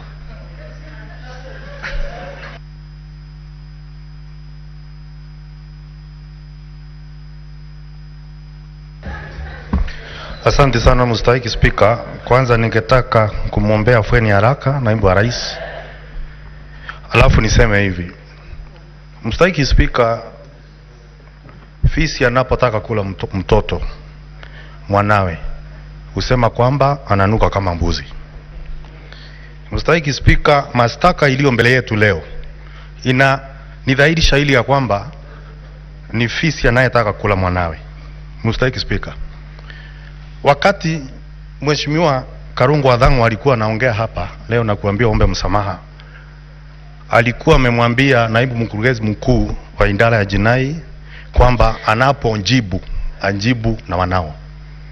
Mstahiki Spika, mashtaka ambayo imekuwa hapa, kampuni zote zimekuwa hapa, zilikuwa nyingi, zilikuwa za watoto wake Rigathi Gachagua. Ama kweli chambilecho mkuki kwa nguruwe, kwa binadamu mchungu. Kwa sababu mstahiki Spika, hakuwezi kuwa na umbaguzi wa wanawe naibu rais, lakini kusiwe wale wengine wanapewa heshima tofauti na hiyo. Mstahiki Spika, mimi nimetoka Kirinyaga na najua mashtaka yote ambayo yako hapo 11. Kuna jambo moja ambalo mpaka ufanye kama utadhirisha mashtaka. na ni ushiriki wa umma ambao tuko na ushahidi mbele yetu. Mstahiki Spika, katika ushiriki wa umma ambao tuko na mbele yetu, isipokuwa picha za maofisi za CDF, alafu na takwimu ambazo zimetoka katika bunge la kitaifa, ambalo wale wote ambao walikuwa wametia sahihi kumondoa naibu ya rais ndio walioongoza katika ushiriki wa umma. Mstahiki Spika, ningeuliza itakuwaje, itawezekanaje mtu ambaye ametia sahihi kumondoa naibu wa rais halafu anaongoza katika ushiriki wa umma? Mbuzi atapata haki wapi katika mahakama ya afisi? Mstahiki Spika. Mstahiki Spika, ningetaka niseme ya kwamba ni rais kuangalia mashtaka na kuyaona kama inafaa kwa naibu wa rais ambaye ako hospitali. Najua ya kwamba naweza kuwa nimesimama hapa napoteza kuni nikichemsha mawe, najua ya hivi, lakini fisi alisema siku moja, hata aliambia mawe siku moja, hata kama hujaongea umesikia chenye nimesema. Mstahiki Spika, katika mashtaka yaliyo hapa, na sisi tunafaa kuongozwa na ushahidi, sio riwaya, sio hekaya za mbunwasi, sio fasihi. Mstahiki Spika, lakini tunazo hapa Mstahiki Spika, zote ni hekaya za mbunwasi. Hakuna ushahidi wote ambao tumepewa mbele yetu, lakini siwezi kusimama hapa halafu niweze kumhukumu naibu wa rais, kwa sababu pia katika kitabu ya Korosai 3 mstari wa 13 inasema ukihukumu wengine wa hukumu venye wewe utataka kuhukumiwa. Sasa Mstahiki Spika, itakuwaje kwamba walioorodhesha mashtaka yaliyo hapa na kosa kuleta ushahidi tunafaa tuamini leo? Ni chuki ama ni uchungu gani ambao wako nao na naibu wa rais? Mstahiki Spika, unajua akuchukiae huwa anakuambia unamtifuria vumbi hata wakati unaogelea. Mstahiki Spika, mahali nilikotoka mimi nataka kitu ya kwanza kufanya ni kuwakilisha watu wangu, na waliniambia kwamba ushiriki wa umma ambao uko hapa hawakuhusishwa vilivyo, kwa sababu walioenda kule mashinani kufanya ushiriki wa umma walienda kufanya ushiriki wa umma wakijua matokeo yake. Mstahiki Spika, na kwa hivyo mimi nimeambiwa na watu wangu kutoka Kirinyaga yale mashtaka yote ambayo yamewekwa hapo, na kwa sababu tumekuchagua wewe uende pale utuwakilishe, tafadhali ukienda yote usikumbalie na hata moja. Mstahiki Spika, Mswahili usema lilompata peku na ungo ni lilo. Mstahiki Spika, wewe ni Mswahili, unajua kwamba ungo ni uteo ambao ni mpya, peku ni uteo, ungo ni uteo ambao ni mpya, peku ni uteo ambao unapepetea ambao ni mzee. Namwambia siku ya leo maseneta tukimhukumu naibu ya rais, yanayompata leo hata nyinyi mjue siku moja inaweza kuja ikampata, na ambaye atachukua msumari wa kwanza kumpigilia naibu wa rais, ningeomba kwamba asiwe ni mtu kutoka mlima. Huyu ni ndugu yetu, na kwa hivyo tunapokuja kumsurubisha katika msarambani, afadhali tuangalie akisurumbiwa, lakini mmoja wetu asichukue nyundo na msumari na nyundo kwenda kumsurumu. Mstahiki Spika, najua ya kwamba kuna wale ambao wanaelekeza vingine visivyo bwana. Mswahili usema usiwe vitatange kuwatosa wengine ndemani. Kama uko na msimamo tayari, usije ukapeleka mwenzako katika huo msimamo wako. Tunafaa kuzingatia ushahidi, tunafaa kuangalia kwa haki, kama maombi yetu ambayo tuko nayo katika seneti kwamba tutaangalia kila kitu kwa haki na uaminifu. Asante sana Mstahiki Spika. Now, honorable senators, we had a consensus to terminate at 9:30, but again, breathe in and out. But again, I'm asking with your consensus if we can push it for another half an hour so that we terminate at 10. Is that okay? You know, honorable senators, we have to vote for 11 counts individually. So we will do an extra half an hour, then we terminate. The Honorable Olekina, Senator.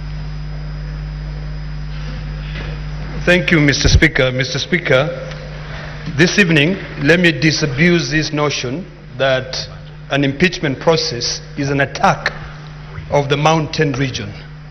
Mr. Speaker, an impeachment process is a vital process of holding public officers, state officers, accountable. Mr. Speaker, I've heard on various occasions from my colleagues, those who oppose this motion, that we are targeting the mountain. I beg to differ, and I do so with the following findings. There is a lot of movement in the chamber, Mr. Speaker. Honorable senators, and Senator Pause my time. Lekina's. Let's take our seat, please. And let us hear the Honorable Senator in silence. Thank you, Mr. Speaker. Let me begin again by saying I want to disabuse this notion that an impeachment process is an attack on a region. It is not. It is holding, it is a constitutional process that this House has been given the task to be able to hold public officers accountable. Today, we are discussing the impeachment of a deputy president. Tomorrow, we might be discussing the impeachment of a president. We have constantly debated impeachment of governors here. I've never heard at one given time when people come up and say we are targeting a particular community. We are not, Mr. Speaker.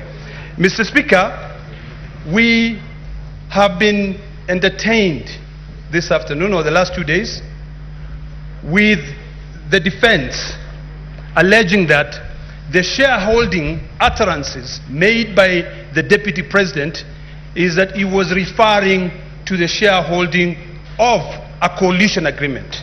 And Mr. Speaker, we were demonstrated here that the Kenya Kwanza coalition agreed upon how they can be able to share different, positions in government.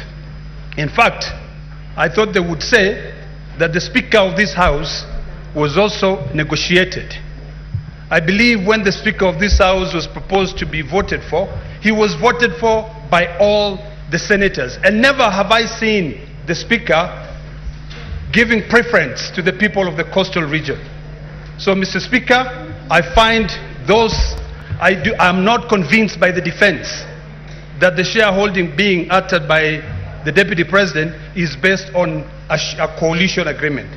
Mr. Speaker, the defense attempted to respond to the allegation on ground 8, whereby they say that the utterances of the Deputy Speaker violate Section 132 of the Penal Code.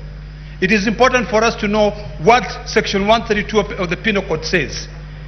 It actually makes it illegal to utter, print, or publish words or acts that brings into contempt the lawful authority of a public officer. The decision made by Justice Esther Maina in her capacity as a judge of the High Court is protected by the position that she holds. So it is a bit unsensical for the Deputy President to go out in public, instead of following the due process of the law, to be able to go out and appeal the decision of that judge. Until today, Mr. Speaker, the coercion which was used to be able to return the 200 million shillings back to the Deputy President, that money must go back to the public. Mr. Speaker, the Deputy President has got a forum. Article 240 of the Constitution puts him as one of the key members in the National Security Council. He has got a forum to be able to go out there and express his dissatisfaction with the NIS. When he calls a press conference and outright says that the Director General of the National Intelligence has completely brought that service into a halt, he was exposing the secrets of this country, and what he was doing is that he was actually saying that we have got no control. Mr. Speaker, if for anything, today I'll cast my vote based on various issues. One, on shareholding. Two, on the violation of Section 132 of the Penal Code. Three, on the issues of coercion. I listened to the gentleman from Kempsett this afternoon when he said that he had to sit for hours at ESCC to be able to come out with one billboard. One. He was called on the 11th.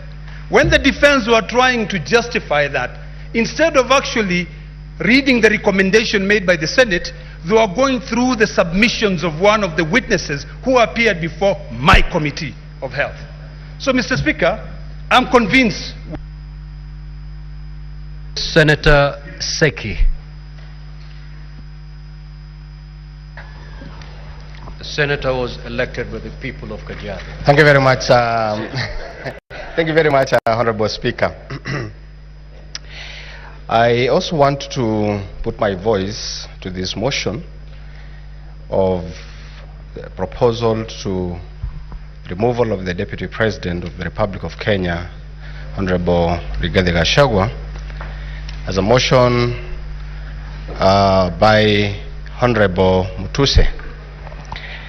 I want to say that the grounds that has been put to this House from number 1 to number 11, Honorable Speaker, I thank the legal counsel of the Deputy President for interrogating the witnesses, more so Honorable Mutuse being the lead witness and the mover of the motion. Honorable Speaker, I want to put to this House that I am unable to see evidence that has been put in place for the 11 counts, 11 grounds in this motion. Honorable Mutuse was unable to demonstrate on issues that has been raised in this motion. Particularly, can go to 1 or 2, the motion or the counts 7 or charge 7, where the Deputy President was alleged to have a 5.2 billion within his assets within that small period of time. Honorable Speaker, I understand that this witness was not able to explain and demonstrate that the Honorable Deputy President got the 5.2 billion because of the contracts that he has done with the government.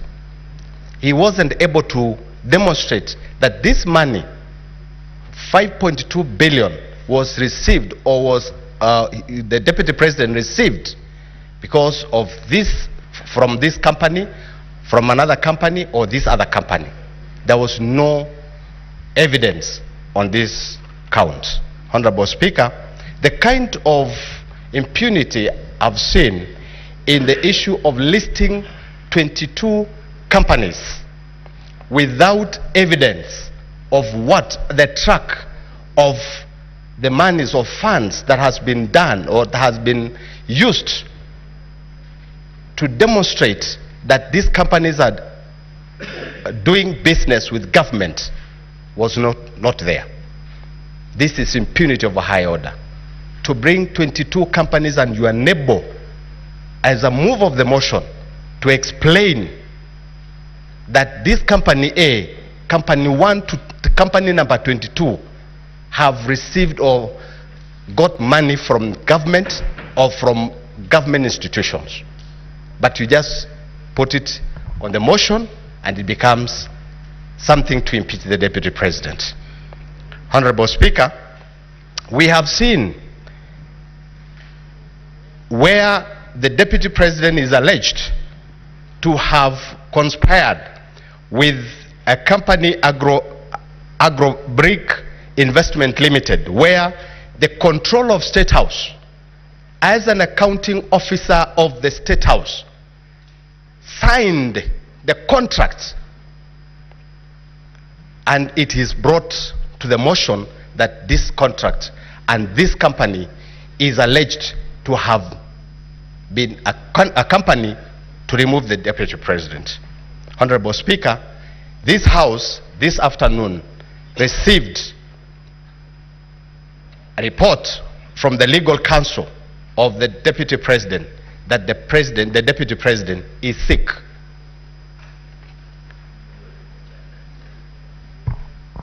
Now, we are ready. Senator Faki.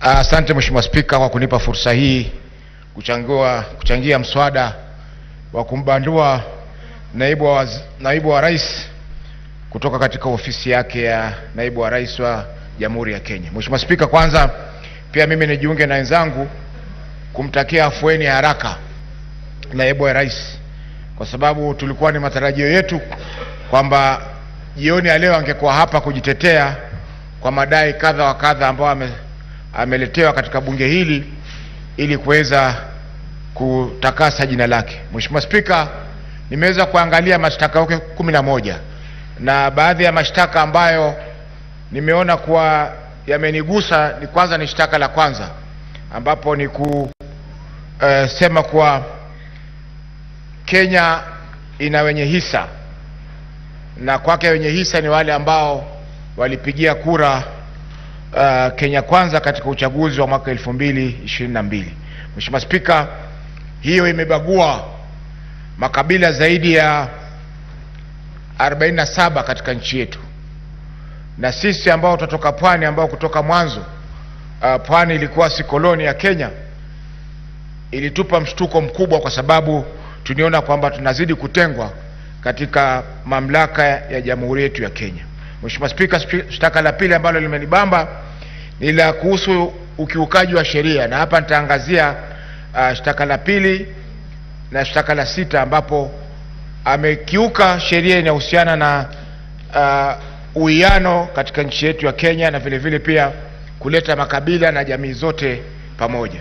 Mheshimiwa Spika, la tatu ni ukosefu wa nidhamu swala la ukosefu wa nidhamu katika kumshambulia hadharani mkurugenzi wa shirika la ujasusi nchini mwetu. Mheshimiwa Spika, hili litokea mnamo tarehe 26 mwezi wa 6 mwaka huu ambapo naibu wa rais alikuwa Mombasa na akatoa taarifa ambazo zilihujumu usalama wa taifa, ambapo yeye kama naibu wa rais alikuwa na fursa ya kuweza kuzungumzia mambo haya katika serikali na vile vile pia hatua za kurekebisha zikachukuliwa.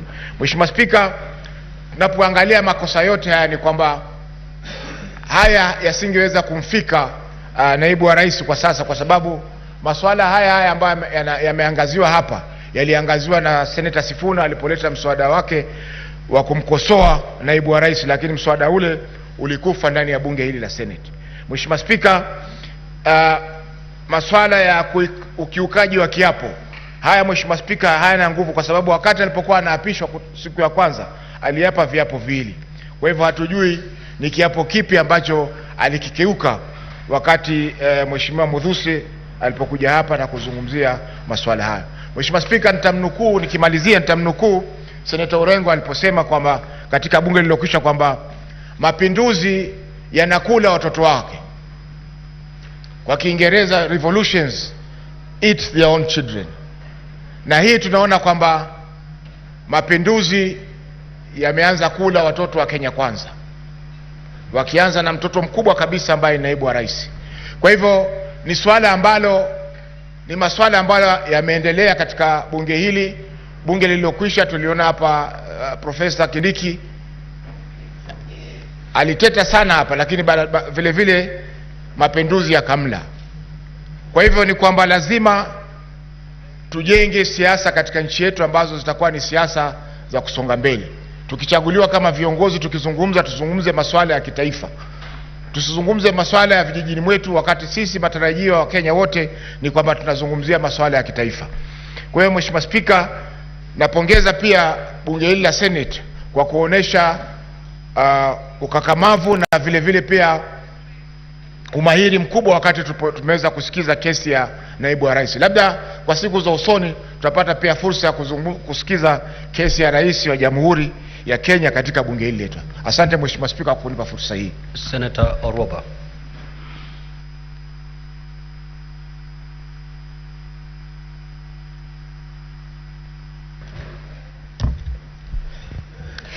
Thank you, Mr. Speaker.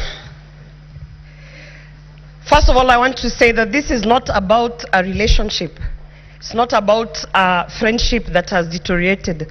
I have been hearing people say, if it's about a relationship, if it's about a marriage that has broken, why don't they go back and make peace and come together? No, Mr. Speaker. These two individuals, His Excellency the President and the Deputy President, did not come together so that they can live happily ever after and have children, Mr. Speaker. They came together so that they could deliver development to the people of Kenya, Mr. Speaker. So this, what we have been doing here for hours and hours, it pains me when I hear people saying, you know, about adultery and relationships and what, and I'm wondering, no. We have been here because of 11 counts, Mr. Speaker. A very serious impeachment motion because of not 2, not 3, but 11 counts, Mr. Speaker. In my condition, I have had to sit here and go through all 11 counts to understand which one actually has been substantiated and which one holds water. So no, this is not about a relationship. And we should not expect that because they came together, they should now go and sit somewhere and make peace. Now, and you know, stop disturbing us. No, Mr. Speaker. 11 counts of an impeachment motion is something very serious, Mr. Speaker. And it's very unfortunate that of the 11 counts, about 4 counts, Mr. Speaker, were not even substantiated, Mr. Speaker. Very shocking. When you have a team of legal experts sitting down bringing 11 counts, at the very least, they should have even substantiated 9, Mr. Speaker. But 4 counts, ground 2, when you talk about undermining a cabinet decision, how did we not have the witness come here to speak so that we can be able to understand? Some of us, we don't sit in cabinet, and we need to understand what a cabinet decision is, how it is undermined. Mr. Speaker, the witness was not produced. We had another witness who did not come here in terms of undermining devolution. Governor Sakaja signed an affidavit, but then did not appear, Mr. Speaker. People must respect the Senate, because when we are sitting here to analyze 11 counts, Mr. Speaker, honestly, in all fairness, they should at least be substantiated to some level. However, Mr. Speaker, I have lived through the post-election violence of 2007-2008, and it is very strange that 2007 I was also pregnant, Mr. Speaker. And when I remember, Mr. Speaker, the things that triggered the post-election violence, Mr. Speaker, in 2008 of January, it was such utterances such as Musiguze Mlima, Mr. Speaker. They started as a joke, and before you knew it, matatus were being stopped and people were being asked, get off the matatu and showcase your IDs, and arms and limbs were being chopped off, Mr. Speaker. So we might think it is a joke, this shareholding narrative, Mr. Speaker, but having lived through that post-election violence, and I remember very well, Mr. Speaker, that I even had to choose the people who are operating, you know, on me in 2008, because I was afraid, you know, as Kisses, we love everyone. People always think we are traitors because we welcome everyone. So at that time, the attack on us was from both sides, Mr. Speaker. And so therefore, I do not take this shareholding narrative as a light thing. I do not take this Musiguze Mlima as a light thing, Mr. Speaker, because I have been affected directly. And on that count, Mr. Speaker, I definitely have seen that it has been substantiated. We have seen the evidence, and we have even seen repeated utterances of causing divisiveness in this country, Mr. Speaker. And I want to say today, Mr. Speaker, this country is not about one person. It is not about William Ruto. It is not about Rigathi Gachagua. This country is about the 50 million Kenyans who have to live in peace and under the national unity, Mr. Speaker. And for that reason, Mr. Speaker, I want to say that on that shareholding narrative, I hold my ground, and I will definitely vote that he should be impeached. Senator Kavindu.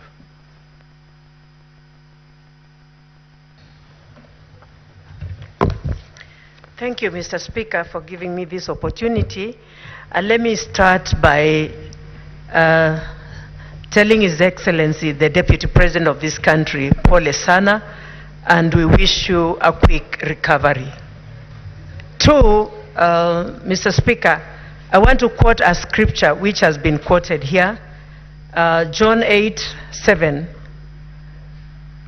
Jesus told the people who took that woman to before him, whoever has no sin to be the first to take the stone and throw at that woman. And when he bent down, when he came up, there was none of them. All the men had gone, only the woman was standing there. And he told her, go in peace, your sins has been forgiven. Mr. Speaker, when I talk like this, I'm saying that the other day we had the Deputy President publicly ask for forgiveness. And the Bible in the book of Matthew 14, Matthew 6 verse 14 and 15 says that if we don't forgive men their sins when they sin against us, our Heavenly Father will never forgive us our sins. And talking like this, Mr. Speaker, I want to say the mover of this motion, Honorable Mutuse, could not substantiate the allegations. He was asked questions, and people even outside on media are laughing and asking what kind of a lawyer is he, because he could not answer many of the questions, because I think he was not aware of what of the motion. To me, it seemed like it was drafted by somebody else and he was given just to table it. Mr. Speaker, I want to say, even the last speech of the National Assembly, they said on impeachment, it is not necessary or important to substantiate every allegation and even to make sure that you have all the evidence of the allegations, because this is not like court. And I thought, as a Senate, we sit here as a court, and whatever ruling we give here is acceptable. And so I wonder why one would stand and say that they could not, it is not a must that they substantiate beyond reasonable doubt. I believe if we are impeaching a person, we should, all the accusations must be substantiated and beyond reasonable doubt, because that is one's career we are about maybe to ruin. And this person has a family. This person has a career. When I think of Waititu, when I think of Songo, for 10 good years, they cannot stand on any elective office. And I had... Honorable Senators. Senator Methu, you are heard in silence. Senator Fonandi, you are heard in silence. Thank you, Mr. Extend Speaker. the same treatment to Senator Kavindu. Thank you, Mr. Speaker. And Mr. Speaker, it was just the other day I had Majority Leader and many of us here say that Songo was impeached for no good reason. How do we reverse what we have already done on this in this Senate? So, Mr. Speaker, I want to say, before we impeach anyone, we must substantiate all the charges and make sure that it is not something that we are going to eat back our words and start saying we did a mistake. Mr. Speaker, I stand here to say no to this motion. Senator Kathure Murungi. Thank you, Honorable Speaker, for this opportunity also to make some comments, one or two comments on this important exercise. Mr. Speaker, many Kenyans are wondering why the Deputy President is being impeached. And they are saying if he is to be impeached, him and the President should be impeached at the same time. Mr. Speaker, the articles in the Constitution, our Constitution has given the National Assembly and the Senate this mandate to do this exercise of checks and balances to our public officers. And Mr. Speaker, Article 145, which we use this afternoon even to determine whether to proceed or not, is very elaborate on how to the process of impeaching the Deputy President or the President. So, Mr. Speaker, we are here because the Senate actually has been, on several occasions, we have brought deputy governors, and now the Deputy President. Mr. Speaker, kindly protect me from this, Honorable Speaker. Mr. Speaker, kindly protect me from some noise from behind. Senator Fernandi. So, Mr. Speaker, I was saying... move to your seat, your normal seat. I was trying to say that, Mr. It Speaker... may be lonely, but please stick there. Proceed. Mr. Speaker, this House has brought deputy governors, and now the Deputy President. Mr. Speaker, what we are doing is a constitutional mandate. And therefore, I will ask Kenyans that they should bear with the Constitution. It is the Constitution which has brought us where we are. I want to thank the parties that were here for the last 2 days, the parties representing the Deputy President and the parties representing the National Assembly, Mr. Speaker. All these senators have been sitting as judges for the last 2 days and nights. And Mr. Speaker, it is only that this is a court, like a high court. Only that judges in the high court or the courts do not discuss the cases that they handle, but they meet and discuss, and then they make the decision. And then the decision is learned by maybe the president of the court. But because now we make a decision through a vote, that is why, Mr. Speaker, we find ourselves here. And this evening, these jurists will make their decision in one or the other. And Mr. Speaker, what I request Kenyans from today, whatever decision will be made to maintain peace, love and unity, as was envisaged since independence in 1963. Because, Mr. Speaker, where we are, a decision will be made by the Senate in one way or the other, either to impeach the Deputy President or to appoint, or not to impeach, not to impeach, Mr. Speaker. And I want to talk to the people that represent the Meru community. I want to assure them that whatever decision their senator will make is for the best interest of the Meru people. And I want to assure them that their future will be bright, if not more bright, Mr. Speaker. And what they need is service delivery, not individuals. Whatever decision that I'll make is for their best interest, because they elected me to make some decisions.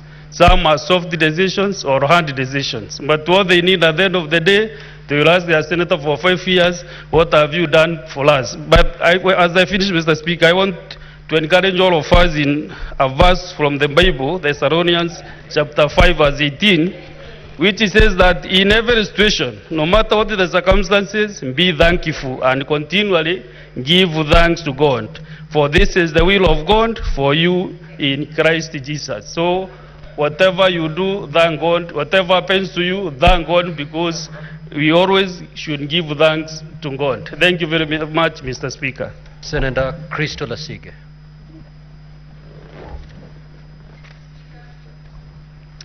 Speaker, the Parliament of Kenya has gone through a great deal in a very short amount of time, many firsts. And it is utterly painful for me to know that the world keeps seeing us time and time again under such lugubrious circumstances. However, Speaker, it has taught me many, many lessons. And it's also reminded me of many that I've known for several years, one of which I was taught by Tony Evans, which is, if all you see is what you see, then you don't see all there is to be seen.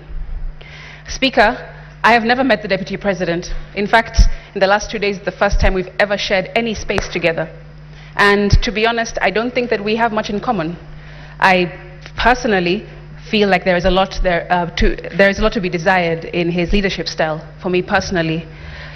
However, instead of going to the Bible, I want to go instead into my own experience and draw some parallels.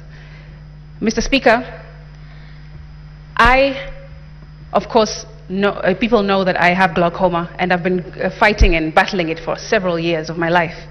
And Speaker, when I first got my diagnosis when I was just a teenager in high school, I was told that it was imminent. There was no running away from my condition. And I didn't know at the time that I had anything that was going on.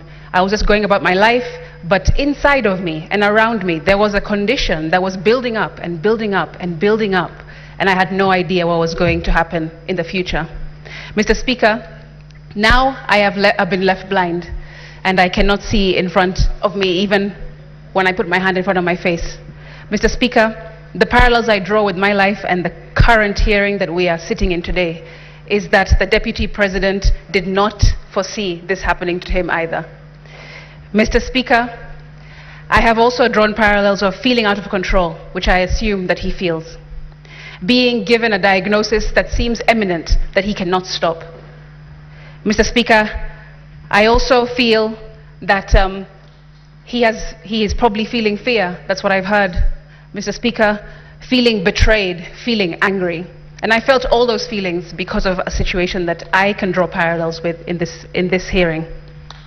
And Mr. Speaker, I have been fighting and fighting, pleading and praying, trying everything in my power to mitigate, to stop, just like he has been doing in the last several weeks that this has been going on, Speaker. And it's funny that it's Blindness Awareness Month this month in October, because there are many lessons, like I said, that I have learned, and I wish that the public will also take from this experience. Mr. Speaker, I hope that the public understands that when they have their back to the wall, when they've been in any kind of battle, even when they feel isolated, there is something called golfer's elbow, which I learned. Golfer's elbow is the idea that, or is a condition that golfers usually have when they hold on to the grip of their club too tight for a long period of time, and they end up injuring their wrist all the way up to their elbow because they're holding on too tight to an outcome, too tightly. And I've learned that sometimes you just have to let that go. And I hope that the public can take that away from this situation. Mr. Speaker, we must move away from hegemony, the idea of being dominated by one group or a person or a company or a state, because we are a democratic republic and we need to move away from such ideology, such utterances, such behavior, Mr. Speaker. However, in the 11 counts, I have seen many that have no evidence, and I've seen some that do have some evidence. But I have not been particularly given confidence by the witness-in-chief, the mover of this motion, when I saw him up on the stand, Mr. Speaker.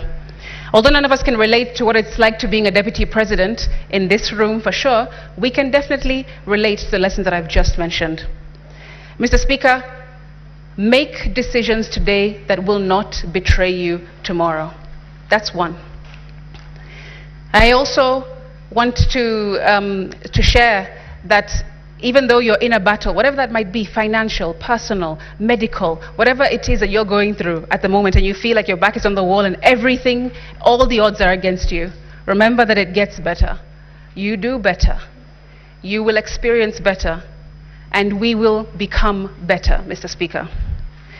I will finish, and I hope that the senators will remember what I said to them yesterday from the Bible, Proverbs 17:15.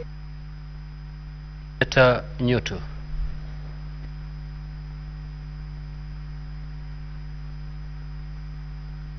Mr. Speaker, thank you very much, Mr. Speaker. I think I cannot thank you more for affording me this opportunity at this late hour.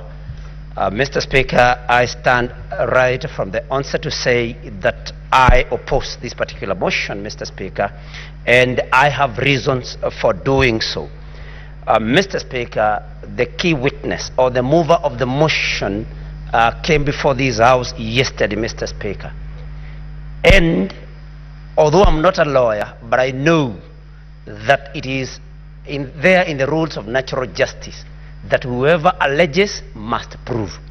The Honorable Mutuse was not able to prove any of the allegations or any of the grounds that he laid against His Excellency the Deputy President, Mr. Speaker. Mr. Speaker, Kenyans were and are watching these proceedings.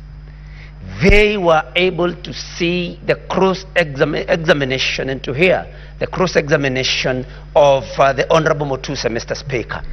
And I want to urge this House, Mr. Speaker, that if we want to uphold the dignity and the honor of this House, that Kenyans were and are still watching, you cannot impeach the Deputy President of the Republic of Kenya, Mr. Speaker, on allegations, on grounds that were not able to, that the mover was not able to prove, Mr. Speaker. And that is what prompted the question, I think, by Senator Wambua, which later was asked by Senator Okia Omtata, which you were able to stand down because it had already been asked, whose motion was Motuse's? Because it was not his motion.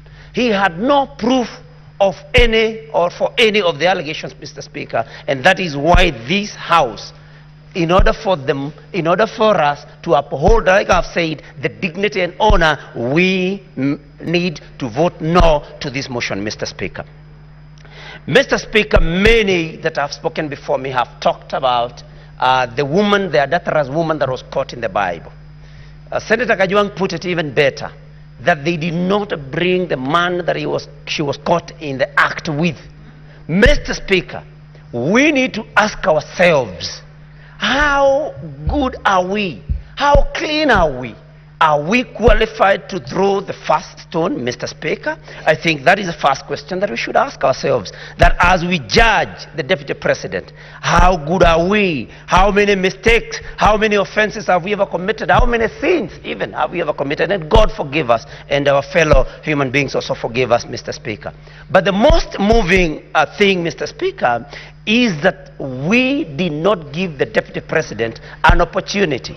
I know, of course, the motion to defer this particular, to adjourn up to Saturday did not pass. But, Mr. Speaker, under Section 50 of our Constitution, Mr. Speaker, we, 50-0, Mr. Speaker, we need to give any person, 50-0, that is 50, Mr. Speaker, 2F, to be present and when being tried, unless the conduct of the accused person makes it impossible for the trial to proceed. Mr. Speaker, the Deputy President was taken ill according to what the council reported to this House. And Mr. Speaker, we did not give him an opportunity. Mr. Speaker, I draw your attention also to our Constitution, Article 145, Clause 5. The President shall have the right to appear and, not or, and be represented before the special committee, Mr. Speaker. We did not give him that opportunity.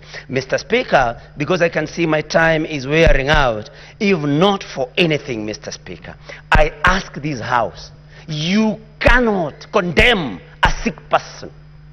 Any one of us can get sick. I want to appeal to my colleagues, Mr. Speaker. Nobody chooses when to get sick and when to be in good health. You cannot, we cannot afford to judge a person, to condemn a person when they are in hospital, Mr. Speaker. And so I want to appeal to the members of this House that if not for anything else, you consider that the Deputy President has been taken ill and show the necessary compassion. And Mr. Speaker, I want to my majority leader is here, and he made a statement that was very disturbing, that even those that are saying that it can bring division should... Senator Mogene.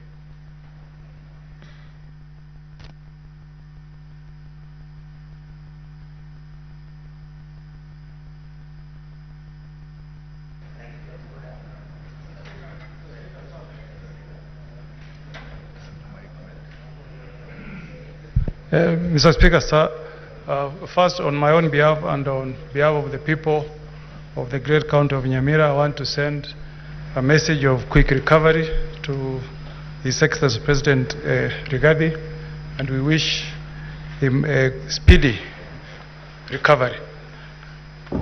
Mr. Speaker, the Bible says in the book of Ecclesiastes 3, verse 1, that there is a season for everything. There is a season to be born politically and a season to die politically. That's biblical. The Speaker, I've agonized. Mr. Speaker, I've gone through a lot of... Mr. Speaker, as I listened to the evidence that was tendered against... As I listened, Mr. Speaker... Just pause the time for Senator Mogeni. Let us allow Senator Mogeni to be heard in total silence, please. As a lawyer and a person who witnessed the birth of the 2010 Constitution, Mr. Speaker, I strongly believe, Mr. Speaker, that Kenya belongs to all the 42 plus tribes, Mr. Speaker. And what has disturbed me, Mr. Speaker, for the 2 days I've sat here, Mr. Speaker, what would happen to my community in Kisii and in Nyamira if we ran our government through this theory of shareholding? Mr. Speaker, as I speak tonight, Mr. Speaker, the people of the two counties of Omogusi, Nyamira and Kisii are victims of that theory of shareholding. That community, Mr. Speaker, called Omogusi, has got no even a single PS serving in government, Mr. Speaker.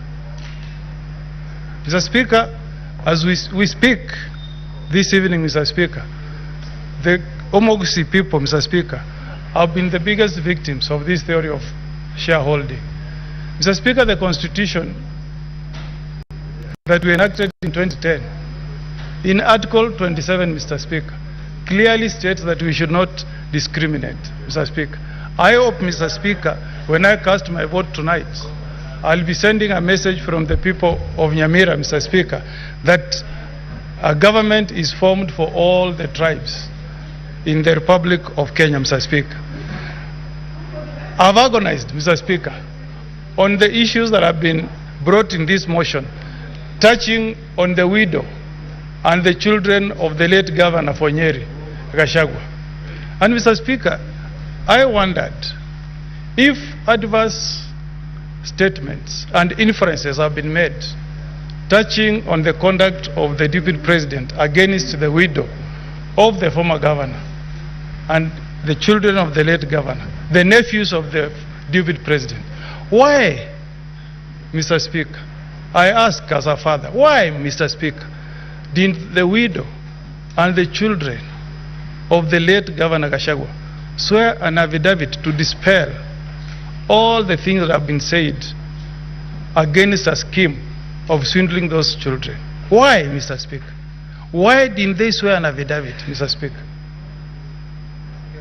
That has troubled me a lot. And as I cast my vote tonight, Mr. Speaker, I'll be casting my vote for those children who lost their mother, who lost their father, but who were not given an opportunity, Mr. Speaker, to appear before this House and tell us, Mr. Speaker, that there has not been any wrongdoing from the Deputy President to those children.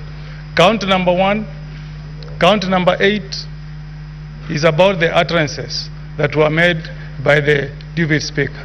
I hope, Mr. Speaker, that the person who will occupy that coveted position of Deputy President will reflect on what John says in chapter 3, verse 5. Mr. Speaker, the Bible says that the tongue is a small part of the body, but the tongue is also fire, and it's a world of evil among parts of the body. If the Deputy President had checked his utterances, Mr. Speaker, perhaps we will not be having this motion this evening. So, as we vote tonight, Mr. Speaker, let's also learn. Let's also learn from what the tongue has done to Honorable Gachagua. I will vote, Mr. Speaker, where I'm convinced that allegations against the Deputy President have been proved. I reserve my vote to be cast at the right time. Senator Boni.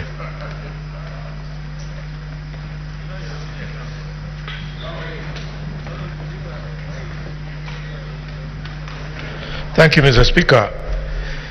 Mr. Speaker, the position of the Deputy President of Kenya is very high. It is a very high calling.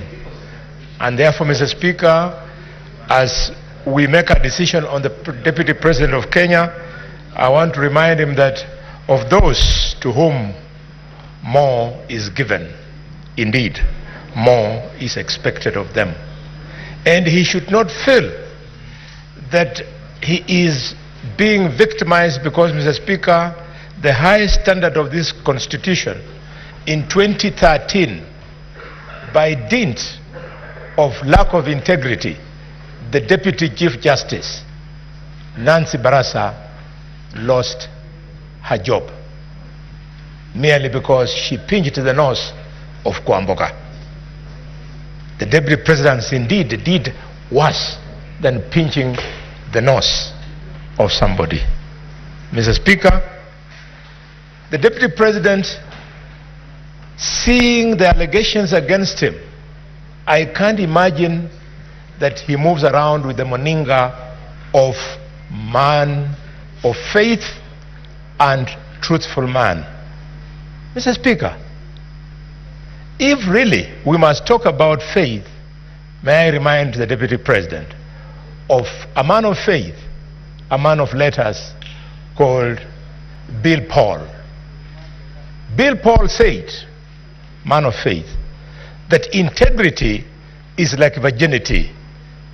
You lose it only once. And when you lose it, you can never get it back. The Deputy President has lost that virginity of leadership. Mr. Speaker, coming from a community that paid for the price of inflammatory speeches in Likoni, in Molo, and in Trans Nzoia, if I had time, I would discuss what some of my relatives went through, including Pastor Yai from Ichina village. Mr. Speaker, during the tribal clashes of 1992 and 1997. I would like to remind the Deputy President of the post-election violence of 2007-2008. One of the reasons why we had to have this progressive constitution that will be removing him, hopefully, this evening from office. Mr. Speaker, even as we ask the Deputy President to leave office, we must insist that the DCI and the ESCC and other investigative institutions must pursue this matter beyond this vote. I have on mind, Mr. Speaker, the activities of the intricate web of companies up to 22, so to speak. The reason I believe young Mutuse could not bring all this, dear senators, colleagues, is because effort requires money, requires time to do all that research. Some of them you have to do clandestine for you to get information. I believe that if the Deputy President had taken the dog, we were going to completely undress him. We would have asked him to justify what activities each and every one of those companies was doing. It's part of the reason why he stepped down, Mr. Speaker.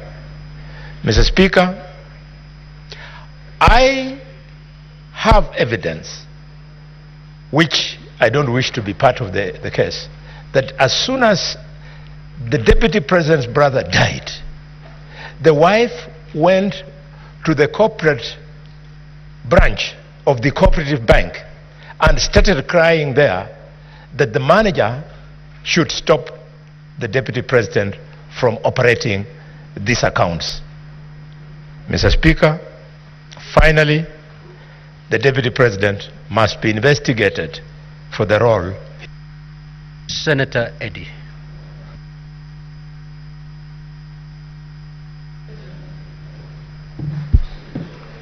Mr. Speaker, I thank you, and I recognize the pressure of time.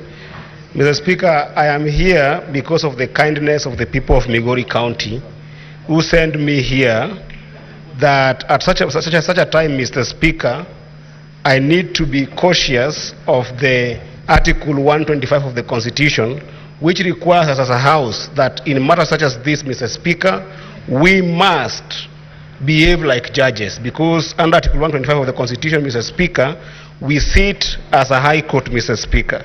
And in the words of Socrates, Mr. Speaker, a judge is required to listen courteously, to answer wisely, to consider soberly, and definitely to decide impartially, Mr. Speaker. There were 11 charges, Mr. Speaker, that were put before us, Mr. Speaker, and they were put to us in the context of Constitution 2010, Mr. Speaker. The Constitution 2010, Mr. Speaker, came in the backdrop of two very important historic moments in this country, Mr. Speaker, that I must reflect on, Mr. Speaker. Number one, Mr. Speaker, is the section paper number 10 of 1965, Mr. Speaker. That section paper number 10, Mr. Speaker, divided this country into those who are important and those who are not important. The language that was used then, Mr. Speaker, was the idea of northern frontier district, Mr. Speaker, that then discriminated upon some communities, Mr. Speaker, against others, Mr. Speaker. Number two, Mr. Speaker, in 2007, Mr. Speaker, this country was divided on the basis of ethnicity, Mr. Speaker.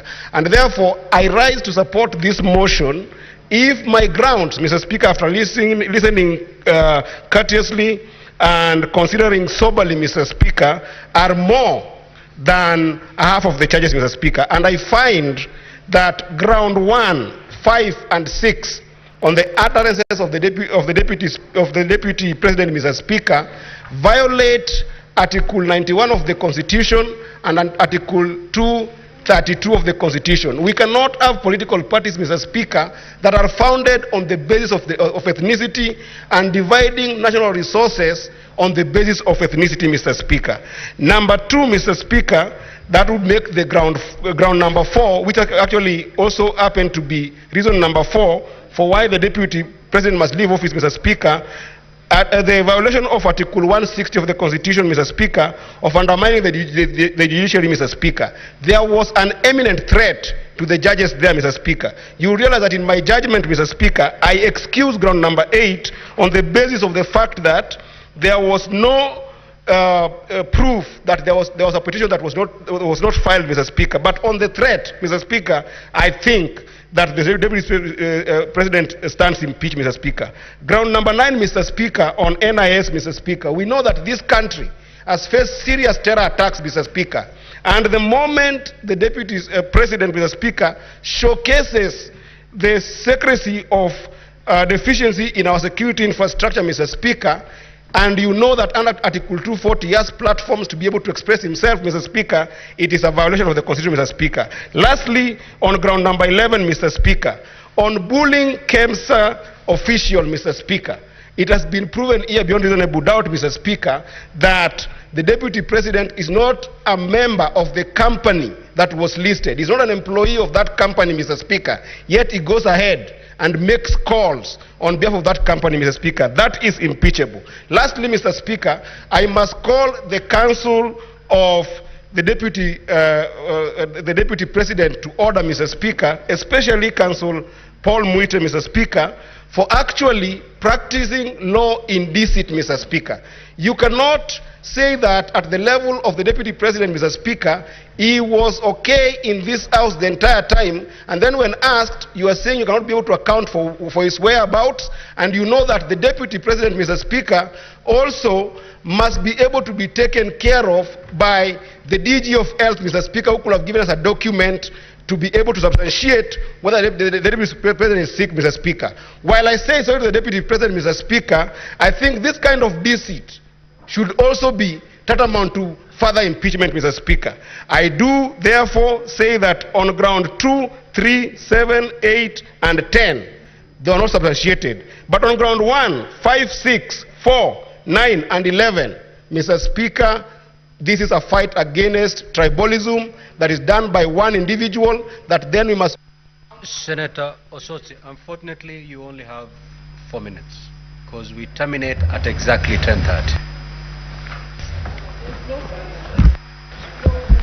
Thank you, Mr. Speaker. Mr. Speaker, I'll be so quick.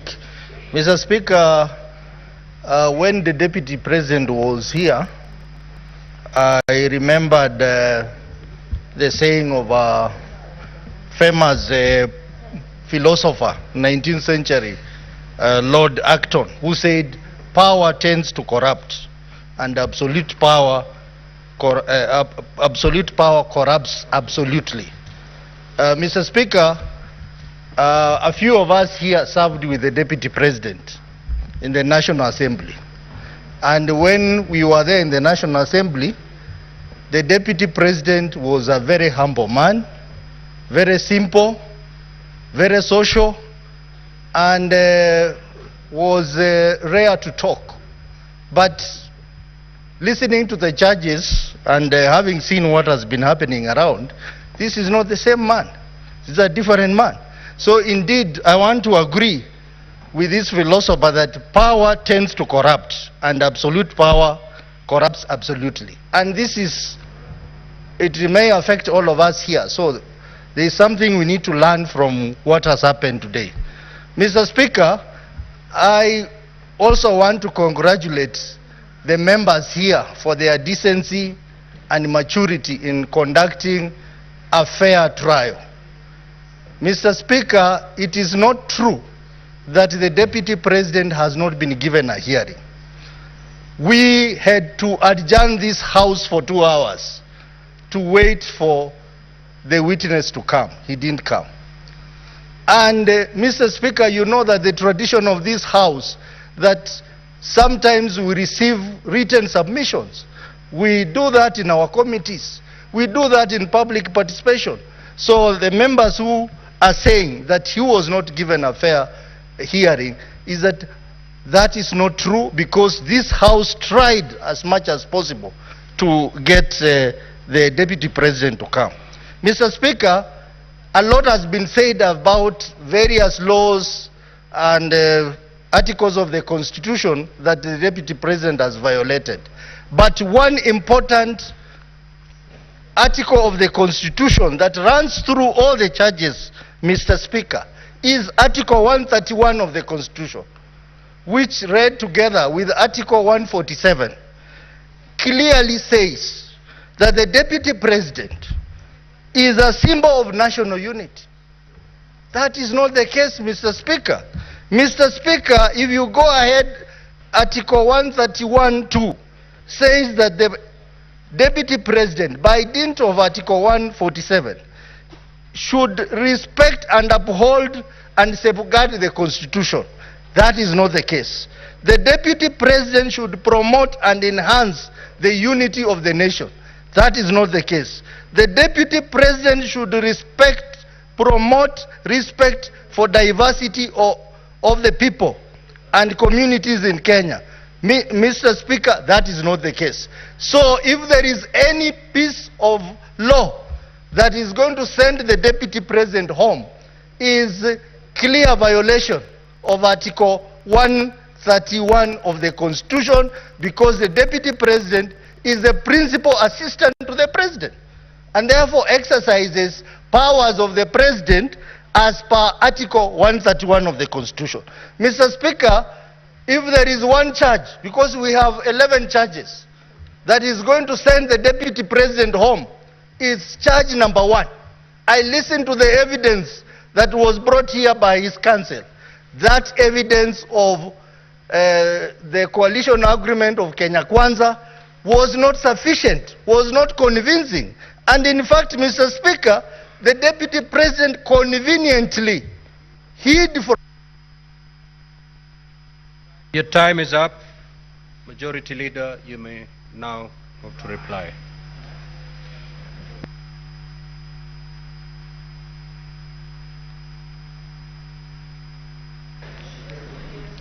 Mr. Speaker, sir, I beg to hereby reply, having listened to the contributions of my colleagues on this very important motion on trial by impeachment of the Deputy President, Honorable Rigathi Gachagua.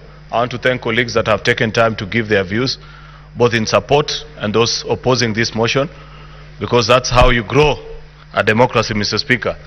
We may not all have to agree on the same subject matter, Mr. Speaker, but the chance to even speak and say what you feel about an issue is an important attribute.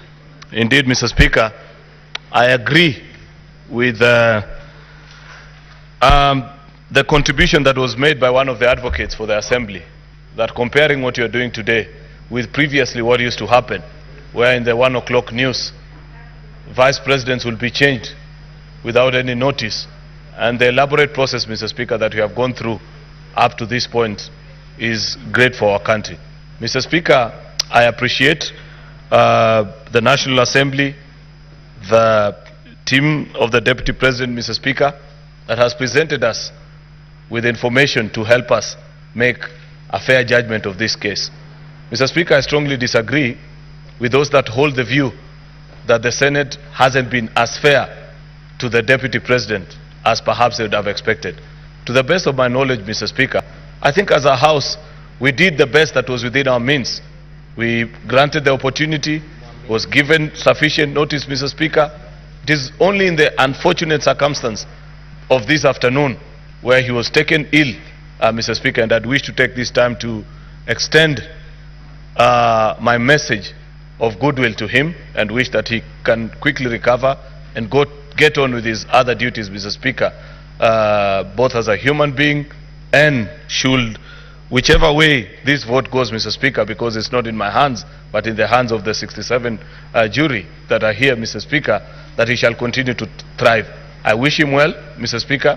Like I observed earlier, this is a friend, and friends wish each other well under all circumstances. Mr. Speaker, you know, just as a final thought, I thought about the journey of the Deputy President and the tribulations that have occurred to him as occurrence to either his conduct or utterances.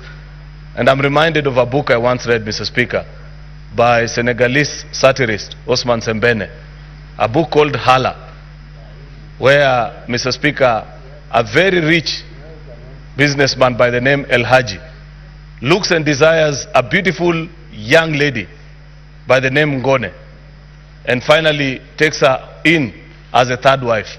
Unfortunately, on the same night that he marries her, he develops erectile dysfunction, Mr. Speaker, and is not able to consummate the marriage. Sometimes in life, Mr. Speaker, when you fall down, you have to prepare to get down before you eventually can rise up, Mr. Speaker. I do hope, Mr. Speaker, that even in this particular process, the Deputy President will emerge stronger, better, as a human being, as a leader, and that there can be better days ahead for him. With those very many remarks, Mr. Speaker, I beg to reply and wish that our colleagues in this House make a decision in the best interest of the country. I thank you, Mr. Speaker. Thank you. Now, honorable senators, these are the guidelines on how we're going to move forward. One, all honorable senators are eligible to cast their votes. Secondly, the threshold is 45 senators. So there ought to be 45 senators in the chamber. And we are going to vote for the charges separately. So we're going to vote 11 times. I now direct that the bell be rung for 2 minutes.